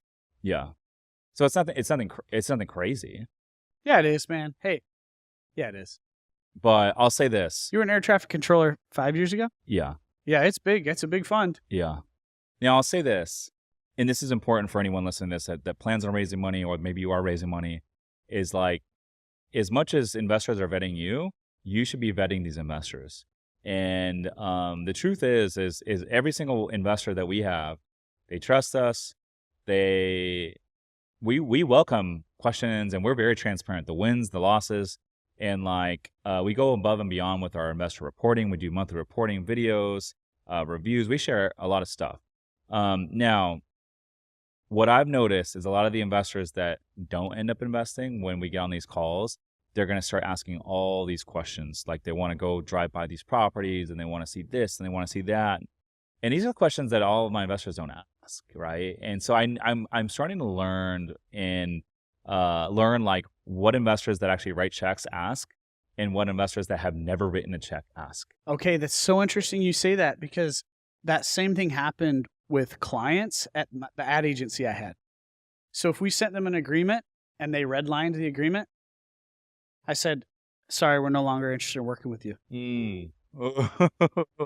If there was more than if there was more than 3 lines of red ink on that agreement, conversation's over. And not just over, but like, hey, thanks, but no thanks. You're not who we want to work with. And then they tell their friends, like, Chamber Media wouldn't even work with me. And then their friends are like, oh, really? Oh, I want to work with them, right? Yes. So it's interesting that you say that. If they didn't red ink the thing at all, I'm like, this is going to go great. Yeah. No, 100%. And you know what? It's like, it's okay to tell people no. People don't like being told no, but they kind of do, though. Sometimes we like it, man. When the beautiful woman at the party tells you no, you're like, yeah. And here's the thing. It's like, I know something to chase. Yeah. And here's the thing. I think it comes with a little bit of like reps. At first, my first few raises, I would never do this, but now I'm like, we got some pretty badass investors. Like, I'm not going to say any names, but like, we got professional athletes in our fund. Like, we got some pretty high profile people. And we got, real estate tax strategists. We got all sorts of people that are very savvy and intelligent, and they invest with us, and they 100% trust us with decision making and all that. They stay out of our lane. How does that feel? And so when I have, Rich, I want to know, how does that feel? I mean, it's kind of weird, bro. Like I said, like 5 years ago, I was working full time as an air traffic controller, and now I'm like, oh my gosh, like I have all these opportunities, which is like I've never had before. I'm like, it's fucking weird. It's where you're at in your life right now is. It's pretty crazy, man. It's happening to you. Does that ever strike you, like this is happening right now to you? A little bit, but I got to be honest with you, man. I am so like in a season of growth right now that I'm just like looking at like what's in front of me and what is this next level and like how do I get to the next level, and I'm building it. That's the problem with you and me. You're not even soaking it in, probably. I'm not even soaking in Outpost X right now. It's never good enough. Like, all I'm thinking about is, God, I got this high interest loan. I'm an idiot. I should have this replaced already. Oh man, I gotta get this balance sheet. I'm freaking out. Like, okay, I gotta get my balance sheet. I gotta have 2 pro formas, one based off of the discounted pre-bookings and then our future full rate bookings. And all I'm thinking about is the mess or the problems, right? But to everyone else that's looking at me right now, they're like, that guy sold his ad agency and then he just built like a village theme park thing, and people are going to it. I feel like, man, sometimes we gotta look at ourselves from the outside. Yes. It's, what's a good example of it?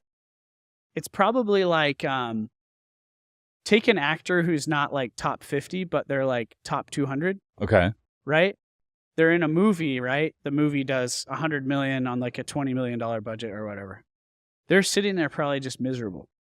Like, I'm not a leading man in Hollywood. I'm not The Rock. I'm not Chris Pratt. But to everybody else, it's like, you're a movie star, dude. Like, you were in a freaking movie that did $100 million. What the hell's wrong with you? And I think that's where we're at right now, is like, I always forget that. And people will say it, and it's like, dude, man, this is happening. But who do I listen to, right? I listen to the shit comments I get. I listen to like some finance guy who doesn't get it. You know what I mean? Why is that? Yeah, dude. I don't know why it is. Why do we focus on the I don't- problems instead of like Yeah. relishing in where we're at? You know what I mean? I saw a post that actually Carlos, you're sitting here working with Rich Summers, shooting a podcast. Sorry. Oscar. And What by did the I way, say? What did I say? Carlos. Sorry. But by the way, we got to get Oscar a mic. Oscar, we're gonna get you a mic because like he's over there like he's always got like some sidebar comments that the audience can't hear, and I'm putting it out this right now. The listeners, Oscar's our videographer. He runs all these podcasts, and I mean he was here when Grant Cardone was in this seat, episode 51. And he's always like sidebarring, he's laughing, he's like got all this stuff to say, and Dude, like we got to give him a microphone. He's such an energy, man. Yeah, we can hear him, but the audience can't hear him. Oscar, look at your life right now from the outside. All right, everyone that's listening to this podcast right now, I want you to do something. I want you to look at your life from the outside without any of the problems, and I want you to look at like what you are doing right now. You know, even if you're in the shit and you kind of suck right now, there's something that you're doing that is like spectacular. Yes. You know? And that's what we got to hold on to, man. That's what we got to hold on to. I mean, Rich, you are within a few years of a 9-figure fund. That's crazy. You're going to be in the top 1% of funds. Well, when I say 8-figure, we're like really low 8-figure. 9-figure is a long way to go. No, it isn't. Yeah. It's not though, man. The guy that gave me a private loan, he has a $300 million fund. He owns $1 billion of real estate. He started 13 years ago in Boise, and he has no brand. Yeah. When I hear people that raise all this money with no brand, I'm like, that's freaking impressive. He got into some old Idaho money, man. Country club money. Yeah, farmer club money. So this landowner club money. This video that I saw the other day. This Shout is out actually to Blake. Yeah, this is actually Carlton Dennis on his feed. He put this video, and it's basically for perspective, but basically it says, watch this for some life perspective that you need to have. And so it goes to these different clips of B-rolls. I'm going to read out these clips. So first clip is a guy in a private jet, and it says, the billionaire in a private jet who misses the old days. Then it's the millionaire flying first class who wants to own a private jet. Then it's the businessman in a fancy car dreaming of becoming a millionaire. Then it's the employee in a cheap old car who wants the fancy sport car. Then it's the unemployed cyclist who just wants a job in a car. And then it's the pedestrian who wishes he had a bike so he'd have to walk. And then it's the paralyzed man in a wheelchair who would love to be walking. And it's a terminalized ill that just wishes they could be alive. And it says, until you can learn to be grateful, I caught the end. You'll never appreciate something like that. I was watching Avatar yesterday, and Jake Sully's in a wheelchair, and I'm like, I got legs. Winning. That what you just said is so true, man. And I get so stuck in what you just read. That's me all the time. Yeah. You know, I had a GT3 RS. I sold it just as an exercise in what you just said. You sold it just to be like, hey, I want to see what it's like not to have all this? Just to be like, I don't need this. It doesn't fill me. I don't need it. I did it. And what was, cause okay, so like you buy the GT3 RS, and how long before you're like, it's like whatever now? It was about 1.5 years, 2 years. Okay, of driving it, and then you're like, whatever, I don't like think about it anymore. Yeah, and I agonized over selling it, and I like forced myself to sell it because I'm like, I need to know what it feels like to just like go backwards. And what did you drive after that? My truck. Okay, and then what did you feel after getting rid of the car? This is the craziest thing, dude. Is I was like, if I sell this, I'm giving up on myself. I'm like my son is gonna be like, he was crying when I sold it because he loved it. It was so cool. I mean, you're a little kid in a Hot Wheels car that goes 200 miles an hour. That's crazy, right? And when I sold it, there was no feeling like nothing lost in my life. Like the second I got rid of it, it was just like, that didn't matter to me at all. And I thought it mattered so much. Isn't that weird? That is weird. I like put so much energy towards that material thing for some reason. I think it maybe it was insecurity or ego or I don't know what. There's also like, if you just love cars, that's a totally different thing, right? But dude, when I sold it, it was just like, I didn't actually care about it at all. But maybe it's because I had it. Maybe it's because I had the experience, and then the experience was boring. So it didn't make you want it again? No. It didn't. Interesting. So like, no. Do you think you would buy another sports car down the road or a luxury car down the road? Dude, if I did, I think I would probably just buy the new Corvette because you don't have to fix it. Mm-hmm. It's fast, but it's like 80 grand. Mm. And I could just beat it up. Okay. But like, dude, let's say someone handed me like 40 mil right now. I don't think I'd go buy a Ferrari because I feel like it would like complicate my life a little bit. Interesting. Maybe there's a level if I have like 10 cars like that and I have someone who works on them and takes care of them. But then I got to worry about that guy coming into my shop. Is he going to steal from me? Is he going to like walk into my kitchen and annoy me? Like, I don't know. Yeah. So it sounds like we got to give Oscar a mic. He's been over there cracking up this entire podcast interview. Dude, it was complicating my life. Right now, I'll say this. I have a friend, Chandler Welling, total stud. He's part of Podium Racing. You know those racing rigs that all the Rogan and Segura, all those guys are getting? No. Oh, dude, they blew. What is it? It's those sim racing rigs with like the screen and then the seat moves and stuff. Okay. He started that with some buddies, and it's like they're already like 50 mil plus. They're printing like $20,000 sim rigs. Really? Rogan, Snoop Dogg, all these guys. People are just getting them for their houses? Yeah. I got to look this thing up. Now, my buddy Chandler, what is this thing called? Podium. I think it's Podium 1, Podium Racing. Podium Racing. I think you might need, hey, if you got if you need some write-offs, bro, I think that counts as I think you need one in the office. This qualifies for code section 179. I'm going to send this pod to Chandler. And Chandler, dude, this is Chandler, not I want you to like, hook up Rich with this. You were when the way you explained it, I was just thinking like something that's kind of Mickey Mouse, but this is like a legit. Oh, this is a legit setup. It's like state of the art Formula This 1. is something that you would see at like Dave and Buster's, right? Or even better than that. Dude, that's the equivalent of like $100,000 chopper in your garage, or like that's a piece of art, is what that is. That's an art piece you put in your home. That's like putting an F1 car on the wall or something. And you said Joe Rogan's behind the design of this? No, he bought one. Oh, he bought one. Got it. Their client list is nuts. Got it. All A-listers. But my point is, my buddy Chandler, I bought the GT3 RS from him. Chandler loves cars. His whole world is cars. Cars fill him. They fill his soul. I love cars, but it didn't fill my soul, man. It didn't fill my soul. It's not. I got to the point where I'm like, I could go on a 2-hour drive right now, go as fast as I can around these turns, or I could like go play catch with my son. And I just got to the point, I'm like, this is a distraction for what actually matters to me. I got to the point where I'm like, I'd rather go on a run than go rally this thing. Hey guys, if you're looking to get into real estate investing, but you're like, hey, I don't have the time, but you want to participate in the passive income, the tax benefits, and the wealth building, my company, Summers Capital, partners with limited partners, people like yourself, and we go out and buy boutique hotels. We have a fund where we currently own 5 hotels, and we currently have a wait list for investors to participate with us. If you want to learn more to see if this is a fit for you, you can go to summerscapital.com/invest to inquire and get on our wait list and be notified next time we have an opportunity. Again, summerscapital.com/invest. Now back to the show. I got to be honest with you, man. Like I bought I have 2 cars. I have a G-Wagon and I have a R8. Thank you for reminding me. Audi R8, and I don't know the last time I drove the R8. Like it just sits there. I think I drove it for a fast lane event, like a rally that was like maybe a month ago. No, this is in August. Dude, I haven't drove it since late August. What are we in right now? We're almost November. It just sits there.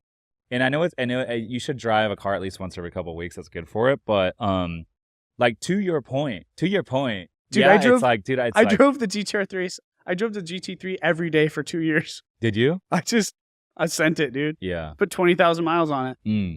Yeah, I don't drive a lot, to be honest with you. I walk into the office, I walk home. I live 4 blocks away. I live in an area where everything's walkable.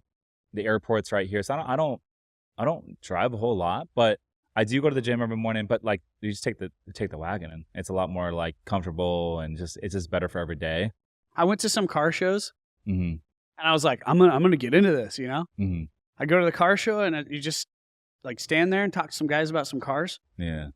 and they're like, "Oh yeah, what do you got in there, like PDK?" And I'm like, "I don't know, I don't really care, you know, like I don't know."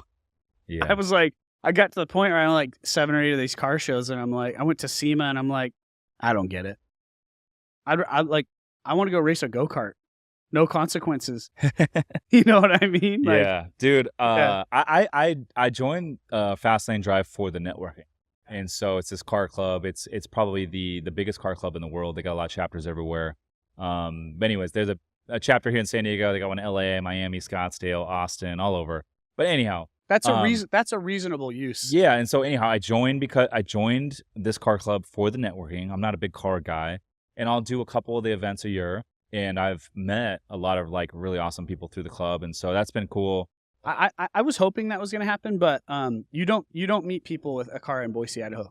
Not in Idaho, no. You might That's meet pretty some funny. guys like if you're going snowmobiling or like big game hunting or something. But Yeah, that's pretty funny, dude. yeah, That's pretty funny. I think I was just in the wrong spot for Yeah. that. So I want to transition real quick. You had a $17 million exit with Chamber Media. How long did it take you to from when you started that business to when you exited? 7 years. 7 years. Okay. And what did you initially like launch that company to do? And then what was that company doing when not in terms of revenue, but like, what was your vision when you launched it? I'm curious. And then 7 years later, when you guys exited, how were you guys actually making money? Because I'm sure there was a ton of pivots along the way, and you don't know what you don't know when you start a business.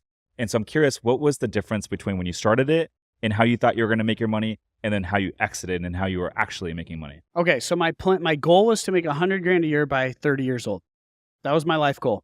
My dad was a director of sales at Monsanto on the Roundup brand, which is the glyphosate weed spray that's killing everybody. Yeah, you were saying. Okay. Our whole yard was full of that sprayed of that crap all the time. So I watched my dad leave at Monday morning, 4 a.m. to fly across the country because he had a horrible marriage. My mom's super crazy. So he worked to get away, right? And he'd come home Friday night every week, my whole childhood, right? So he spent his whole life working for a corporation, selling something that killed people and is also going to end up killing him. He's got Parkinson's disease and he's had multiple cancers. So his job ruined his life, right? His marriage ruined his life, right? Not his fault. Roundup, Monsanto, they weren't telling him the truth. They had all these studies that you could drink Roundup and be okay, right? Big corrupt thing that our family was a part of. Toxic marriage, toxic family. My dad's like the best person on earth. Generous, loving, caring. He just got in a bad situation. And so he spent his whole adult life in this situation, right? Now he's sick. He's living like a 90-year-old. You know what I mean? He's remarried to this wonderful woman who's just like the joy of his life. And he's got peace. He has happiness. You know, best guy you could ever Dude, meet. I'm sorry to hear that, my man. I'm very sorry to hear that. about Really that. rough, bro. Really rough. What year did this whole thing go down with Roundup? Well, I was 25 when my dad told me he had Parkinson's, and he had to retire, forced into retirement on disability. In the prime of his career, like my dad was entering, you know, he was a corporate employee, right? Not like he was making a few $100,000 a year, right? At his peak, he was doing great. I mean, you know, 15, 20 years ago, that was a lot of money, right? But he was getting into his peak earning years. Like he had an offer on the table to go be CEO of this Cherry Growers Association making $1 million a year. So he gets to his peak, he gets Parkinson's, Fuck. game over, right? So, Damn. and sidebar, while he was gone, my mom had schizophrenic, bipolar, I think she was on painkillers, something. But me and my brother would get locked up for 8 hours a day. No toys, no bathroom, no food. It was crazy Why would you guys get locked up? because I don't know, she'd go sleep all day. Mm. She just couldn't handle being a parent. She wrote letters to my grandma saying, I wish I'd never had kids. Damn. Mental illness, it happens to people, right? I don't judge. Like, I've had kids. I had some moments where I'm like, holy shit, this is hard. It happens to people. So anyways, I buried my brother a year ago in Colombia, drank himself to death. And we had mold growing up. We all had Lyme disease, just a diseased, chronically ill family, right? And so the reason I'm explaining all of this is because when I was 25, my dad told me he had Parkinson's and I had my first daughter. Mm. I have my dream job at 20th Century Fox. At 25 years old, I'm making $120,000 a year, met my goal. I'm a social media director at 20th Century Fox working on Planet of the Apes, working on X-Men movie, and I hated it. I was like, this sucks. This job sucks. I can't see my daughter. My dad's got Parkinson's. I called him. I'm like, Dad, you need to leave Mom. He moved out the next day.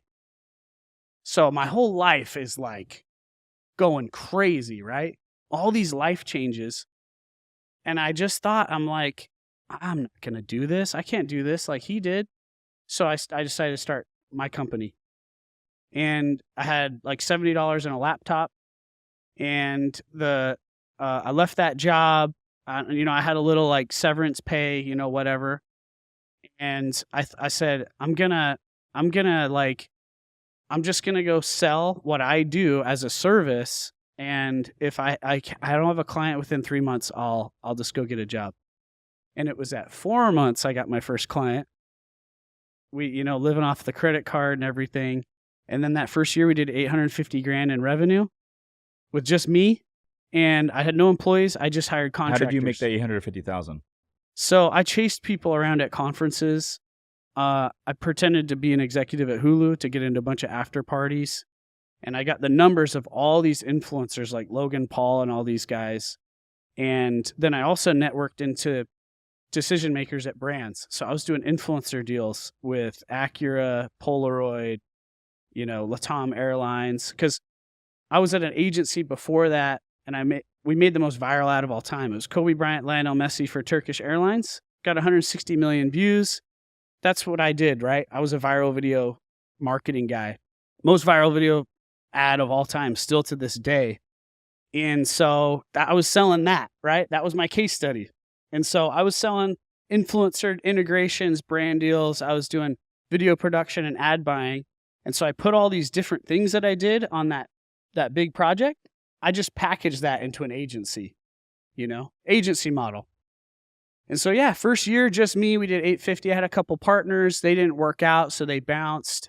Next year, we did 1.5, then 2, then 3, then 6, then 14. Damn.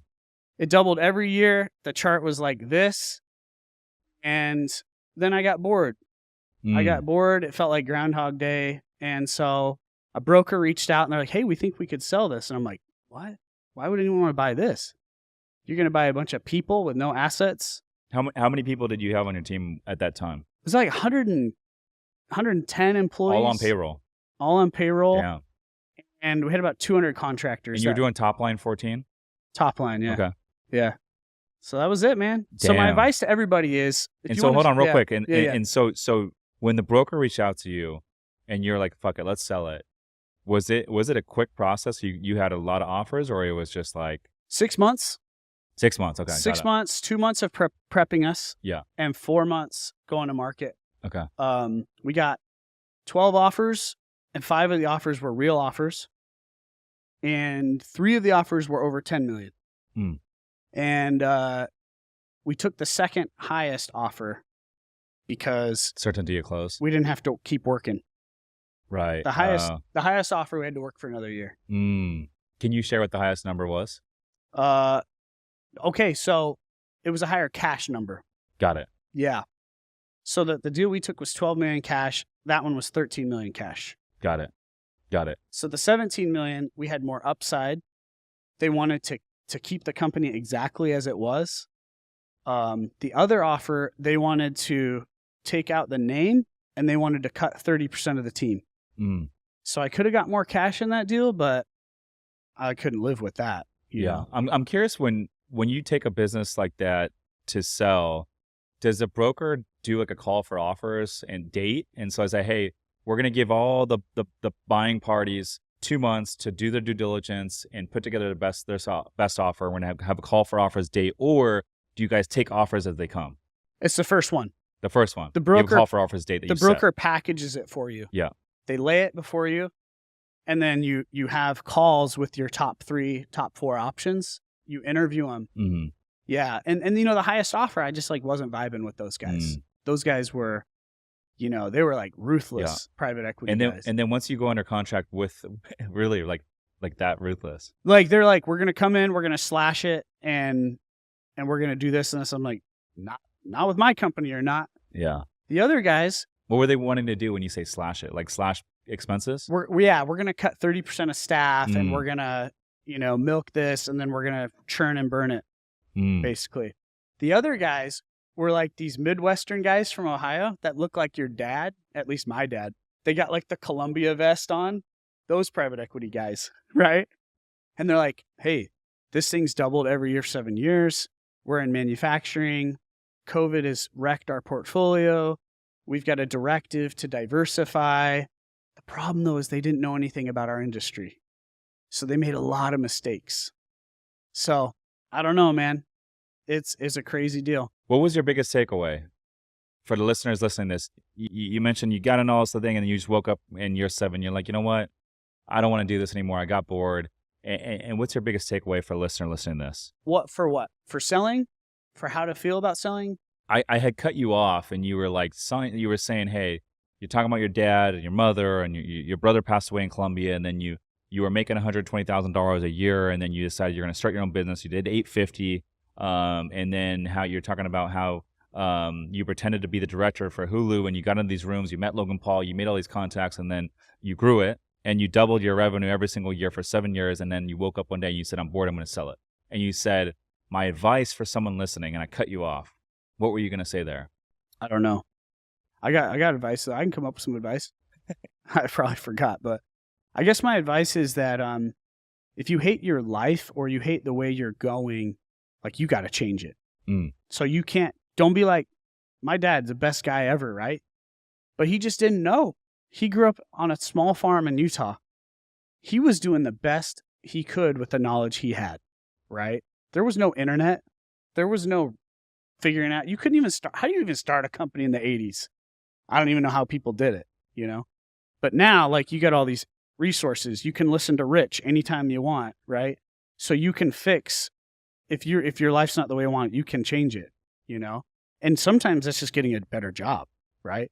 My other point of advice, as far as the exiting of a company goes, is the thing I wish I had done is that when I sold it, I wish I had really like separated from it. But instead, right, it was my baby, and my identity was so wrapped up in it that it just like killed me, that it didn't keep going, that it went down, you know? But like, if you sell, you sold. You gotta like, you know, you gotta accept that and move on. And so my identity was super wrapped up in that company. Yeah, what did that feel like? Because I've always been curious. I mean, this has been your baby for 7 years, and that was your identity. That was everything. And so, like, for me, like, for example, like real estate investing, the fund that we have, and all the real estate that we're buying, if this was just gone tomorrow, I don't know how I would feel. What did that feel like for you? Yeah, it was hard, dude. I got really sick. It was bad. I got really depressed. I didn't know what to do with the money. That was stressful. I was more stressed with $6 million cash than I had ever been. And I didn't know who to talk to. And I would call people and be like, hey, what do I do about like tax stuff? And people didn't really want to talk about what they're doing with their tax stuff. You know, it's kind of personal.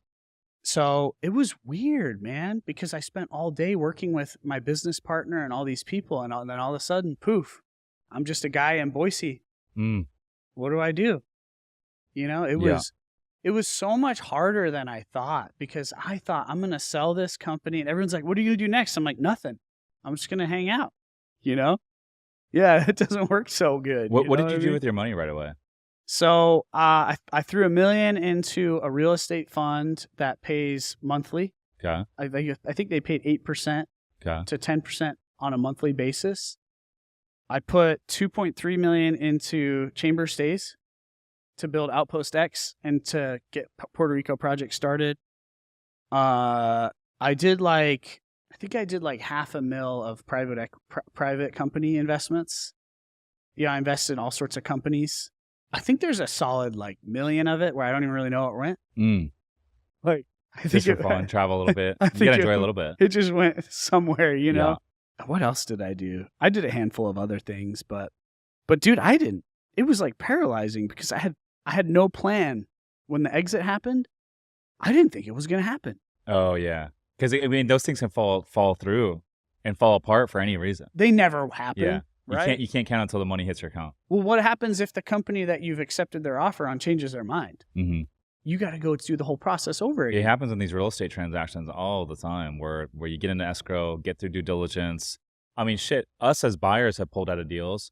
I was selling a deal earlier this year, a small apartment building out in Cincinnati, and the buyer pulled out last minute. And I was under contract on another deal that was contingent on this one selling because I was going to 1031 those proceeds. And that seller was like banking on me, right? And so they could do their own thing. And so it all fell apart. And so I guess my point is that these things fall apart all the time. Now, this is a much bigger scale, what you're talking about. The insight for your listeners on what you just said is real estate is a volume game and you got to get contingencies. Half the offers I made for properties for chamber stays fell through. I had a church I was going to buy in Orlando, fell through. I had a mountainside in Ohio. There was a meth head that I couldn't get out of there to access the property. So I got out. But yeah, dude, I didn't think it was going to happen. And one morning I wake up to a text message and it says, "Merry Christmas." I was like, "What? What do you mean Merry Christmas?" He's like, "Check your bank account." I check it. There's like $6 million sitting there. And I'm like, what just happened? The most money I had ever made in a year was like, you know, you never take all the profits out of your company, right? Yeah. The most I had ever paid myself was like $600,000, you know? And I'm doing it. $600,000 in a year. I mean, I didn't grow up super rich and I live in Idaho. $600,000's balling, dude. Yeah. Built a lake house on that, you know? But that was crazy. Damn. $6 million. And then all of a sudden I'm like, I have 3 months till the tax year's over. What do I do, right? That was crazy. That was a confusing time. If anybody listens to this, if you have an exit and you get into that spot, hit me up because it can be a real tough process, man. It's the same thing for like a lot of like NFL players, pro athletes that I mean that's their entire identity is making money as an athlete. Yeah, I've had like Tom Brady's a pretty good example of what happens when you leave. Yeah, there's a good example right there. Yeah. But I had on guys like you know, Golden Tate, Antoine Bethea, like some of these like NFL Pro Bowlers, and like they're talking like, dude, like yeah, like your career is you're only like young mid-30s, which is like young, and like all of a sudden it's like, okay, what's next? This is just like stripped from you. It ends like that. And so I mean, you've done a lot. You're relatively young. How old are you? 36. Yeah, fuck, he's done a lot. How old do you think I was? I was gonna guess like around mid to late 30s. How old are you? I'm 39. 39, yeah. Yeah. Okay. Yeah. Yeah, you've done a lot for 36. Dude, we have done a lot, bro. Yeah. We have done a lot. Yeah, I made that 6 mil at 33. Because 36 is, I mean, you're just getting warmed up. You know, I didn't realize that though. This is just the beginning. Dude, at 33, I got really sick, so I felt old, Mm-hmm. right? And I didn't know what to do with my money. I didn't know. And then now I have no income. Mm-hmm. Well, I had some income. I had that real estate fund I was in, but that's not a lot. Here's what blew me away. Okay. I was like, okay, right at my peak, I paid myself $600,000. We did like $1.5 million in profit. Ad agencies are a low margin business. I would recommend you guys not do it. It's not a good business model. That's a business model you start when you don't have any money. Why is it not a good business model? Because you're in a low level services business. High friction, high problems. You already graduated to assets. If you started ad agency, you're going backwards. You don't want to do that. Your coaching class is way better business than an ad agency. Way better. So anyways, 6 million, right? So I owe 2 million in taxes. That's 4 million. If I make 8% on that and then pay taxes, I'm not balling at all. No. And did Not you at all. have any like tax advantage strategies to roll that $6 million into, or did you end up It was the having a big opportunity tax zone. event? It was the opportunity zone. Okay, got it. So I wrote off $1 million. Okay, I also found a way to write off some cars by doing retreats. interesting. That's a good hack. By the way. How do you do that? So I held some wellness retreats at my lake house, Okay. and part of the retreat was you could drive my cars Mm, and snowmobiles, and so I wrote off all that stuff. that's pretty dope. Yeah. Interesting. Yep. So in a few years, if I'm not audited, I'll be able to say it worked. Mm. That's pretty cool. That's pretty cool. I was hanging out randomly the other night. This is actually not the other night. This is a couple months ago. With the founder of ClickUp, Zeb Evans, and we were just rapping fucking back and forth, man, on just business and like all this. He had all these takeaways, but he's like you. He's 35, so mid-30s. He's got 2,000 employees.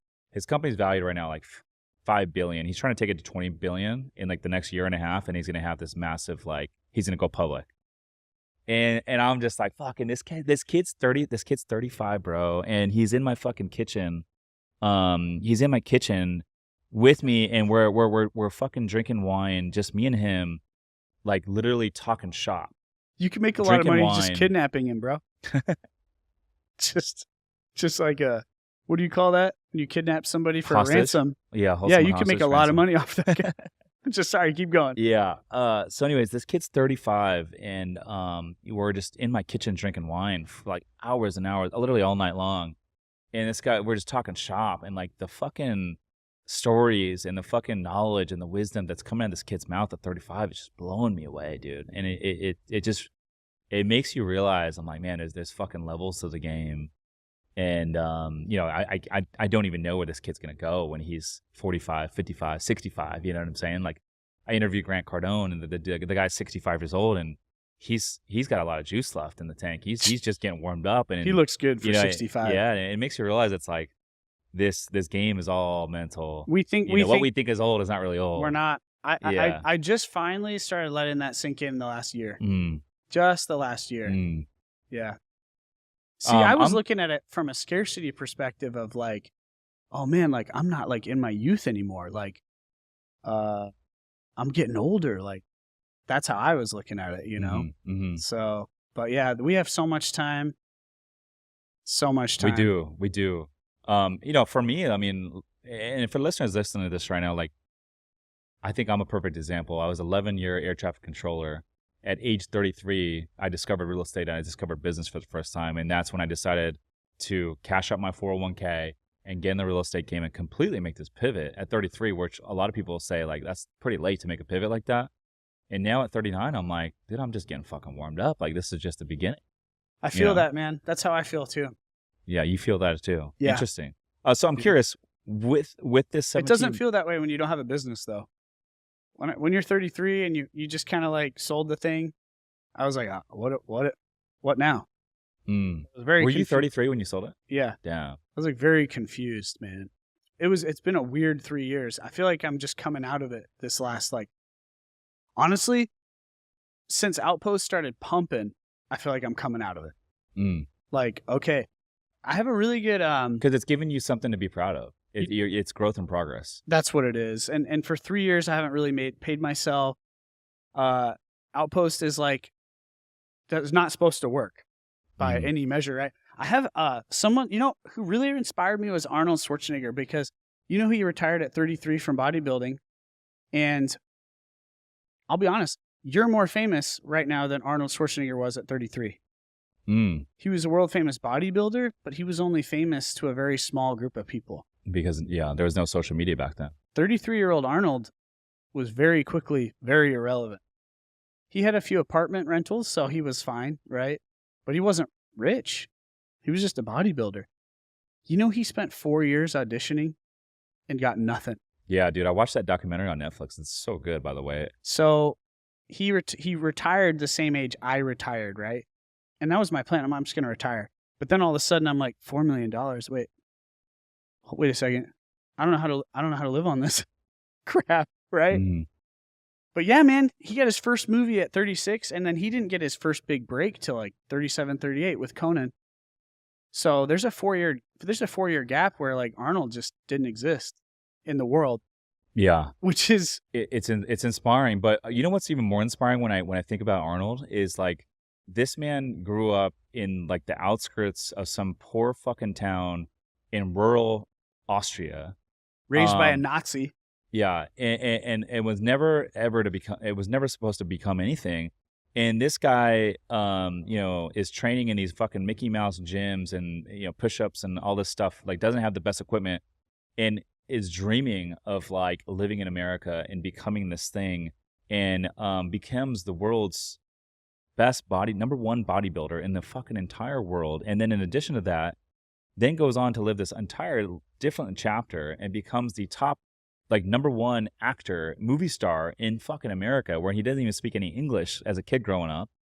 And then lives this fucking entirely third life where he becomes governor of California. And he's the son of a guy of a group that had just lost a war and was drinking themselves into oblivion. And so it makes you realize like you can really accomplish anything you want to accomplish if you put your mind to it. Stallone too, same story, man. Those guys just have so much self-belief and drive. But Arnold, it's also his Achilles heel, right? It's also brought him a lot of sadness. Like as governor, he didn't see his family very much, and he lost a lot too because of that drive. So that drive's got to be kept in check. But that's the crazy thing. My old business partner, Stefan, he's like my blood brother, right? He told me, he's like, dude, you realize like if you have social media right now, you're like more relevant than Arnold was at 33, just because of the day and age we live in.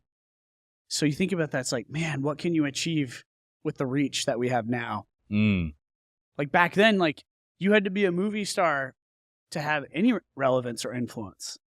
Now you could just be some guy on Instagram talking on a podcast, Yeah. And that's why I say, I'm like, man, like I hear like you said at the top of the show, you're like, dude, this is like the winter season for like the world right now. Everyone's complaining. Everyone's has negative energy. Everyone says, hey, like the world's out to get them. Everyone has the victim mentality.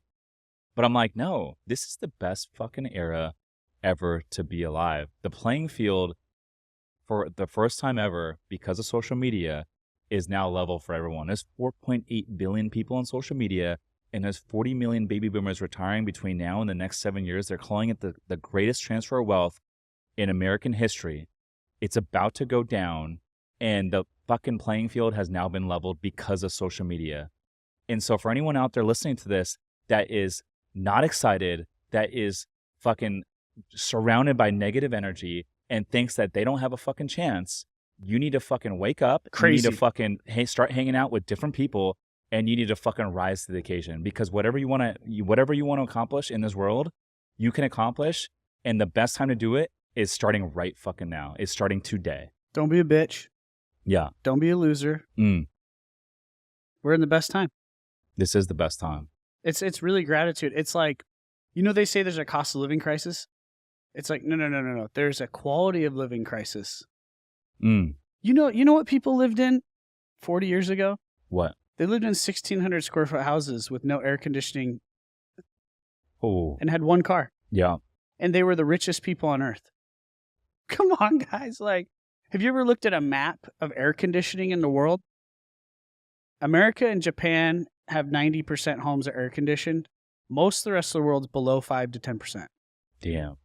Like, air conditioning is a new thing. It's like the resources we have is crazy. Like, remember when I said, how would you start a business in the 80s? How would you? How would you? I don't know. There's no social media. There's no AI. You just have to have There's your no family, cell phones. Your family just has to have money. Or you got to have somebody who gives you money. Like, I don't know. I don't even know how you do it. It's so easy to start a business today. It's so easy, man. It takes 3 hours to form an LLC. It's not easy to make money. Our girl, I'm sure you love her too. She's what's her name? She's the one that talks about small business, blue collar businesses. Cody Sanchez. She's the man, dude. I love Cody Sanchez. Yeah. She's the woman. She's talking about, she's like, she's saying like, it's like 5% of businesses make it to 1 million. Is that how low it is? And yeah, it's Tony said these numbers too. The numbers are insane. It's like 99% of people who own a business never make more than 60 grand a year. It's some crazy stat. Yeah. That is crazy. So it's like, it's easy to start it, but it's also still hard. It's still hard. It still is hard. And I think that a lot of people give up too early. Like one of my favorite lines is, businesses don't fail because they run out of money. Businesses fail because the entrepreneur gives up. What'd you make your first year? So for me, it's interesting because I've always been, syndicating and buying real estate, and I'll buy smaller deals on my own, right? And so you my kind of had some flow. Yeah. going. So my first big win as a real estate investor was this 32-unit building that I bought with two partners in 2019. We all cashed out our 401ks, and I used that 401k money to buy an 11-unit building in Cincinnati that I bought for $350,000. I put 25% down. In the other part of that 401k, I partnered with two other partners, and we bought a 32-unit building in Indianapolis. And this is my first win as a real estate investor. We bought it for 1.1, and we sold it for 3.1. And that was my big win. And I rolled in that entire thing into a 1031 exchange, which is my luxury Scottsdale property, which I bought for 2.4. I bought that on a bridge loan. I put $800,000 into it, so I was all in for 3.2. It refinanced at 4.89, and that thing does about $600,000 a year in gross revenue as a luxury Airbnb. So that was my first big win. But anyways, I didn't really get into like the business part of like real estate investing until I started like a property management business, and that was kind of like, I'll put it out there right now. Property management businesses are a bunch of headaches. It's putting out fires. It's thankless. It's not really a scalable thing. No one's got rich from property management. We do it because it gives us full control. It allows us to self-operate. It allows us to pivot. It allows us to, be fully integrated. But then the online communities, right? Those are cash businesses. And so that was the first time I really started learning about marketing, sales, onboarding, fulfillment, all that sort of stuff, right? And like building a team. So all this stuff is really new to me. And I'm building out a team, and it's like, okay, I'm managing a team that's, we got property management. We got guests checking into these properties and checking out. We're driving reviews, and then we got repair maintenance requests, right? Those work orders need to be fixed. And then that's one business, right? And then it's a whole other business to be like the content and the podcast. That's a whole other business, right? That's marketing. And then in addition to that, we got investors, right? So now we got investors. And so it's like onboarding investors. We're doing investor reporting. We're doing distributions. That's a whole nother thing, right? And then it's renovating the properties, identifying the properties, buying them, getting the debt, the design element on them, managing the renovation. Where's all the capital going? Money in, money out. And this is everyone listen. This is why business is hard. 99% of people could not keep all that together. Yeah, I think my biggest challenge right now, dude. Because you got to find people to do all that. Yeah, you got to find people. Which is the hardest part. Mm-hmm. It's so hard to find people that can do that you can rely on, that aren't asking for a raise every 5 seconds. It's so hard, Yeah, I think my biggest challenge right now is like my attention is pulled in a lot of different directions, but it all kind of goes hand in hand, right?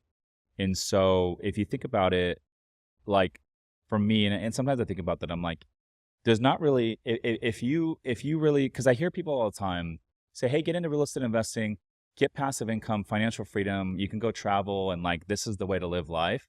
And I hear that, and when I hear people say that, I'm like, no, I don't think there's any such thing as like passive. Like it's passive if you're investing as a limited partner and you're just wiring in your money. Like our investors, it's passive for them.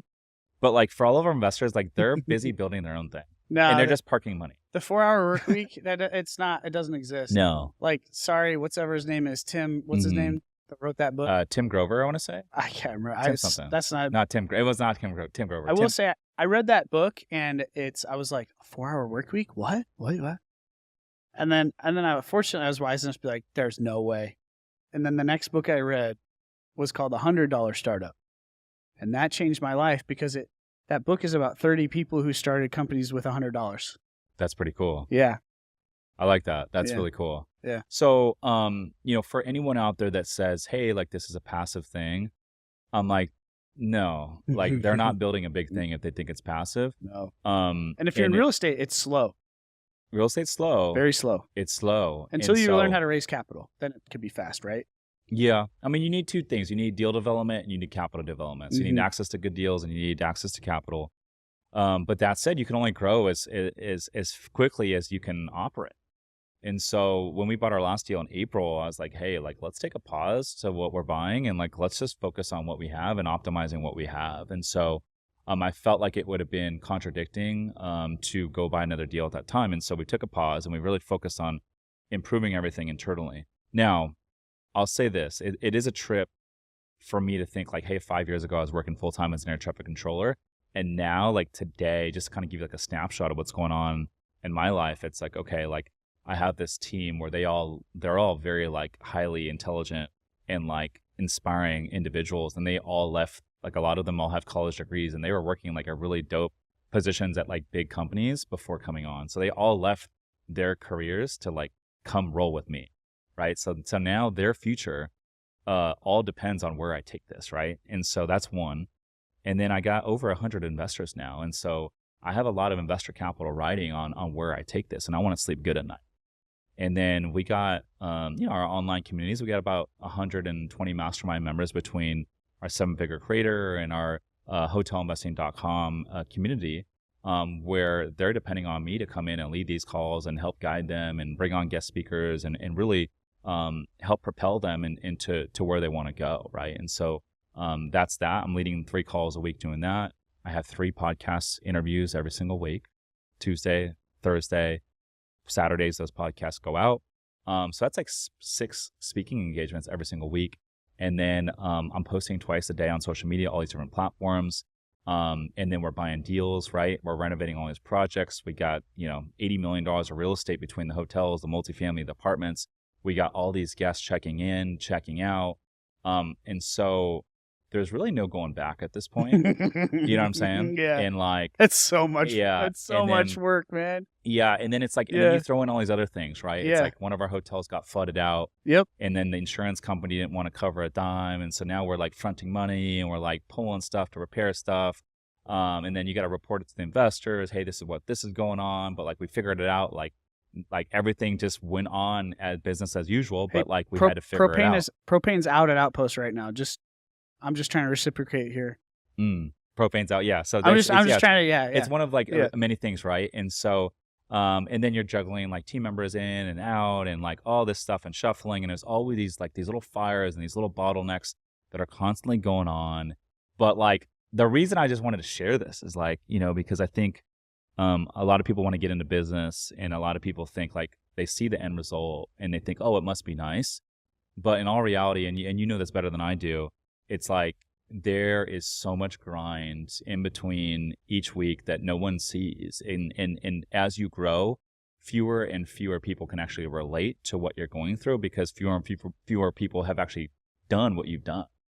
And so, I'm always working. And I think like in the eyes of social media, like it might not look like I am and I'm like out doing cool stuff, but I never shut it off. Like even at night when I'm thinking, like I'm always thinking about how to get better. But I will say this, they could not pay me enough money to fucking go back to that damn air traffic control facility. And I love a lot of those folks and I love the grind of that career and I loved it. But like they could never pay me to go back to that. And like I fucking am so obsessed with what I'm building and I'm going to build a big thing, whether it's the podcast or the real estate, like all of it, I'm going to build a really big and special thing. And there's nothing more exciting than like waking up every single morning and knowing like, hey, like this is my fucking baby. You already have a 9-figure fund. It just hasn't happened yet. And I already have 20 other world projects. It just hasn't happened yet. But I feel you, man. I'm the same way. Like, there's no going back. Like the rate at which we're having new experiences is what it's about. There's something that they did some study, and apparently, like, you've lived over half of your life by the time you're 25, because time our concept of time is skewed by the new experiences we have. So by the time you're 30, your life's half over as far as time goes, because time speeds up. It gets faster and faster and faster and faster and It faster. does, because it's all relevant. All of a sudden you're 80 and you're like, what the heck just happened? But I think the way you slow down time is by having new experiences, and you do it by building things that help other people have. I mean, look at all the people that are working with you right now. They might otherwise just be working some, boring job somewhere, but now they get to be a part of what all these new experiences that you're having. Is pretty cool. So yeah. Yeah. The time thing is interesting, bro, because I know like fucking Oscar's sitting here having all these new experiences. That's so cool. I'm 39 right now, and I'm like, yo, before I know it, I'm gonna be 60. That's only 21 years away, bro. That's gonna go away like so fast. It's gonna go by like that. Yep. And so, yeah, I don't know, man. Life is a trip, and I'm excited to kind of see where things go. But I think like what you said is true. It's really all about, at a certain point, I know for me, happiness comes from growth and progress, but I get a lot of joy of like helping other people win as well. You know what I mean? When I was running Chamber Media, I had an identity crisis a few times, because I'm like, is this really, I'm the advertising guy? Is that really my like, and that's my place in the world? A guy who makes ads? No one likes a guy who makes ads. Like, but the only way I could find meaning in it was that I was providing an income for a lot of creatives who normally would be struggling, a lot of wedding videographers, and I was helping them graduate from being a videographer to becoming a marketer and understanding business. And so many of the people who worked at Chamber Media are now making 2 to 3 times that. Some of them are executives now. And it's just because they were a part of, they got the Chamber Media thing.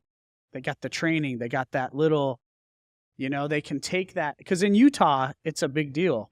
Like, as far as agencies goes, it's not really a big deal outside of Utah, but they could take that little thing. That's been what's like made me, dude, I love that, man. Feel good, There's one, I want to shout out one of the members of our hotel mastermind. His name's Cassidy Warren, and this guy joined, fucking just started moving the needle from day one. He just gets it. He's inspiring. He's charismatic. He entered the mastermind already owning 9 short-term rentals, but jumped in, bought a hotel like within his first like 3 months in the community, and he's been helping a lot of other folks already. He's already kind of one of the thought leaders organically. And so I recently decided, I'm like, hey, in order to keep scaling and growing this hotel community, I need to start promoting some of these thought leaders, right? And so I actually just basically yesterday we had a conversation. I'm like, hey, let's put together something that's a win-win for both of us. I want to help you build out your personal brand. I think that you can really help bring this mastermind to another level, but I also want you to leverage this mastermind to help build out your personal brand so you can monetize it too. And so we're going to collab. And it all started because he joined this thing, and now I'm like, he just killed it. And so now there's an opportunity for us to work together. He's going to come to the office, a handful of times every single month, and we're going to help build this thing up. But in addition, most importantly, I'm like, hey, dude, like I really want you to focus on building your personal brand. Use this as leverage to build it out so you can monetize it down the road. So I think it's going to be a win-win, but I'm excited to kind of see where it goes. You're multiplying, man. You're multiplying, bringing people up. Yeah.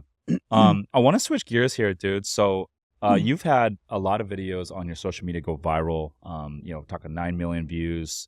Your Outpost X one got over 17 million views.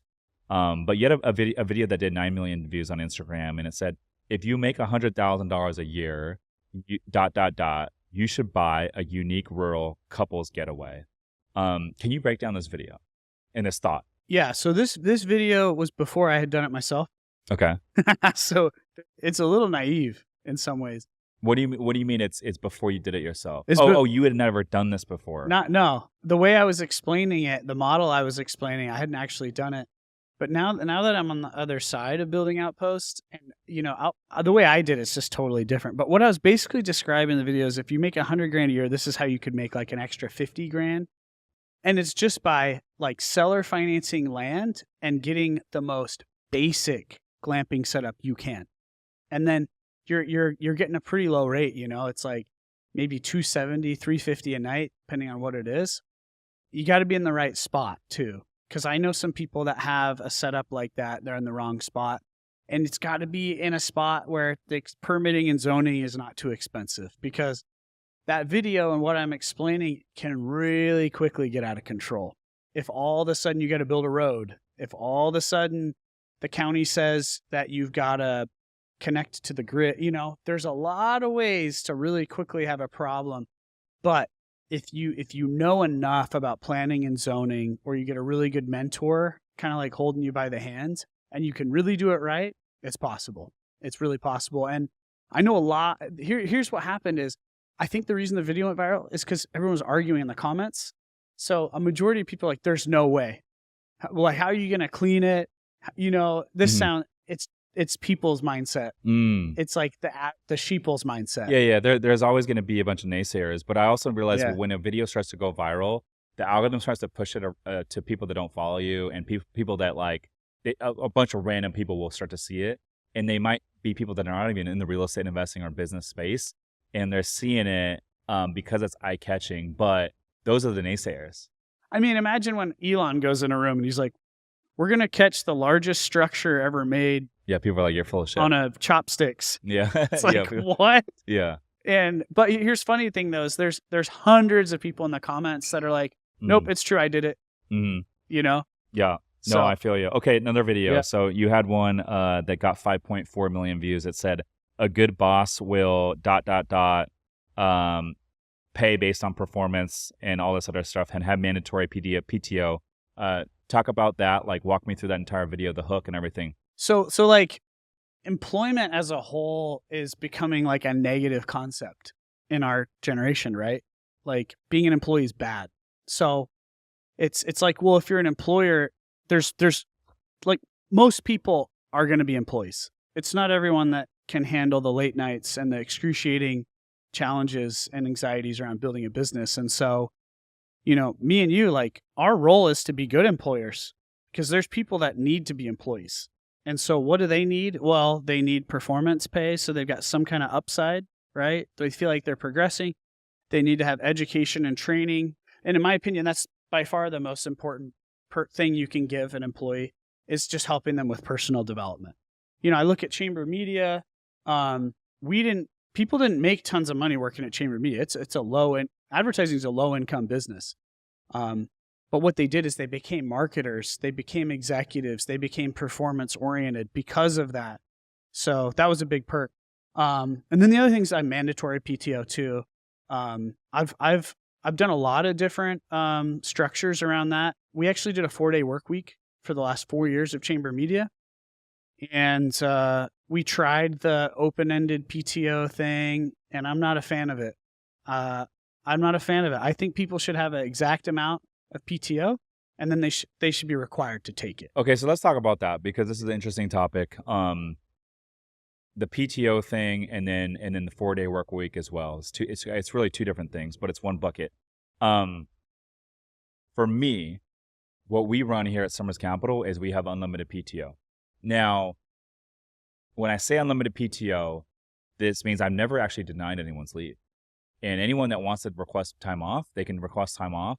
But with a lot of the aspects of the business, like, they might have to still do some work while they're off. So it's not truly a day off. For example, we have VAs that do a lot of the guest checking in and guest checking out, repair, maintenance stuff.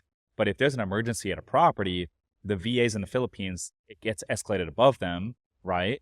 And then one of the team members that is on the day off might get brought into this situation until it's resolved, right? And so there's always going to be caveats.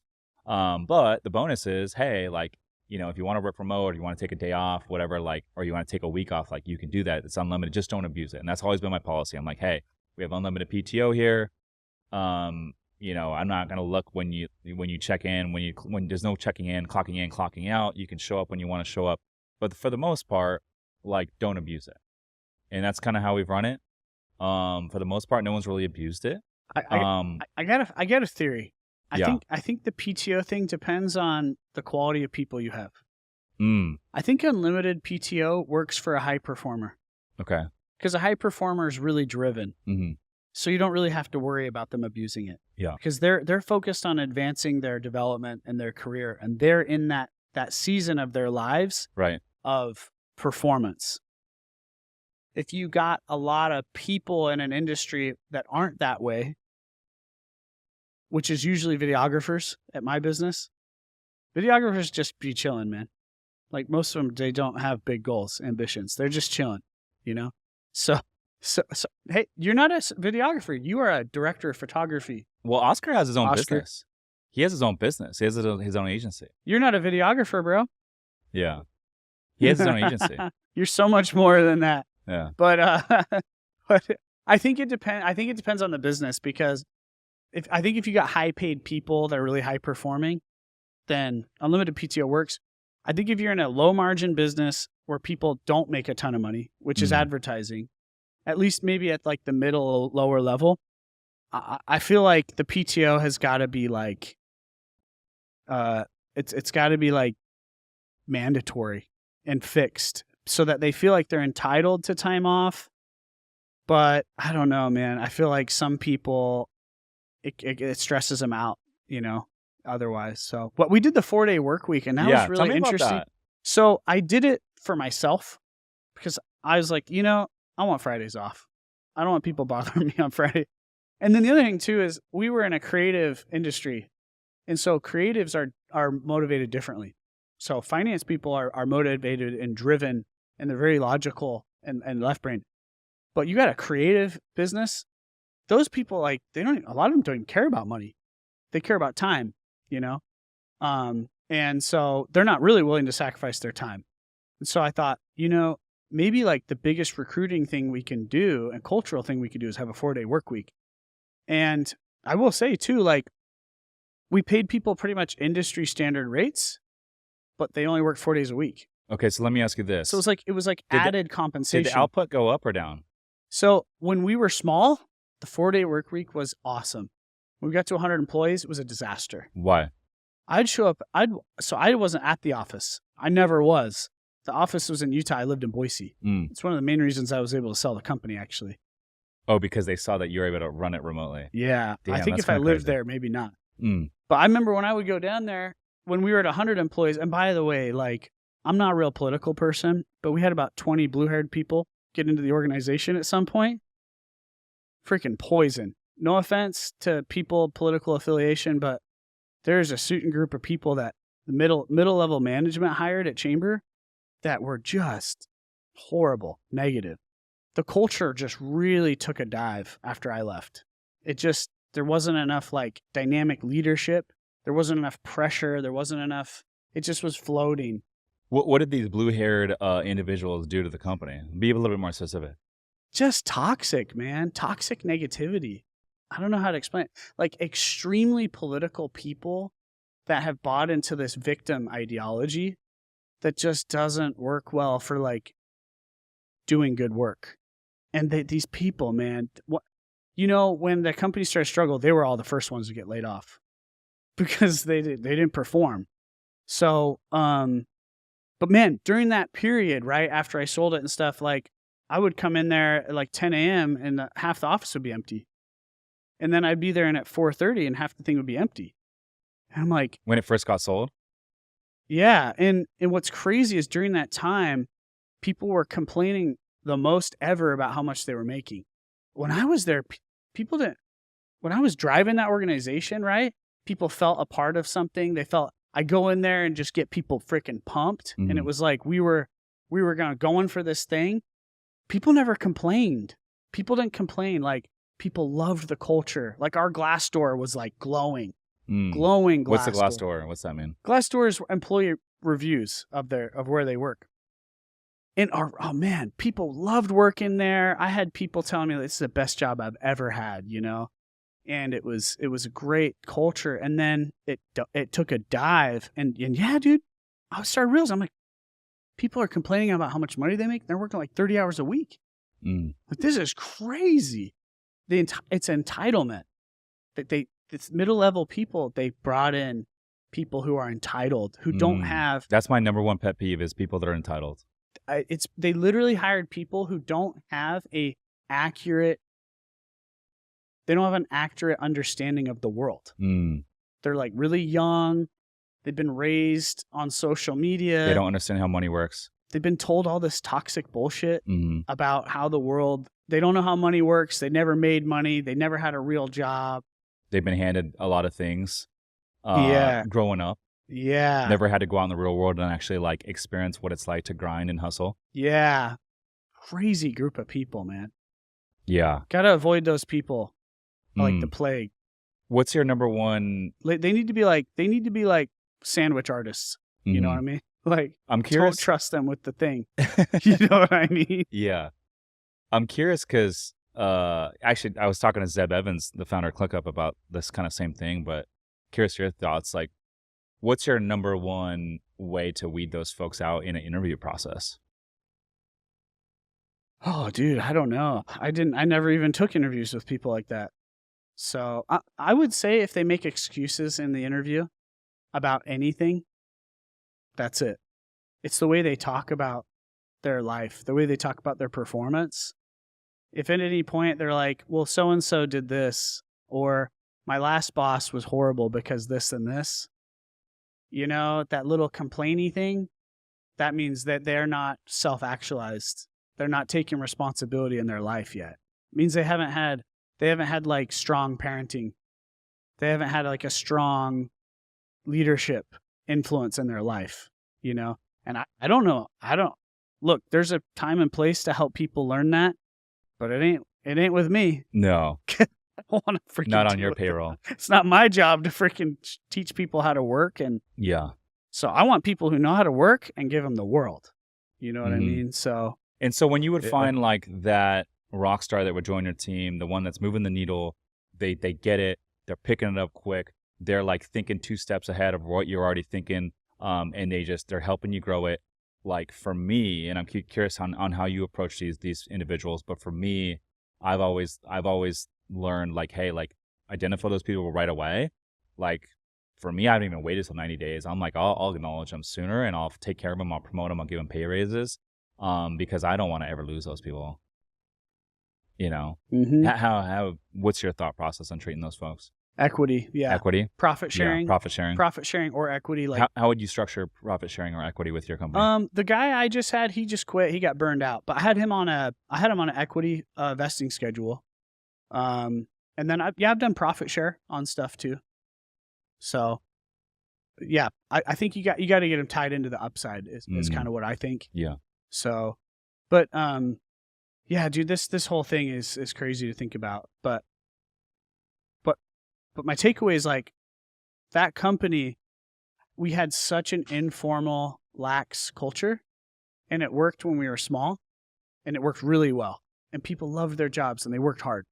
When the company got big, that culture didn't work, and the biggest mistake I made is I never fired anybody. Never fired one person. Dude, I was a softie, man. Really? I was young, dude. I was a softie. Like, people, like, one guy didn't show up to work for 2 weeks, and he came into a meeting and he was like falling asleep. Clearly had gone on some kind of cocaine bender or something. I don't know what happened. And I'm like, it's all right, man. How hey, how are you? You know, like, let's get back to work here, you know? And then, yeah, so that guy ended up stealing from me. But yeah, I've learned since, like, man, you can't be too soft, and you gotta kind of have a structure. You gotta have a line. It's gotta have a little level of that corporate structure, you know, to have that organization run. So, but that was a lesson I had to learn. Yeah, absolutely. Dude, I appreciate you coming on the show, man. Dropping value.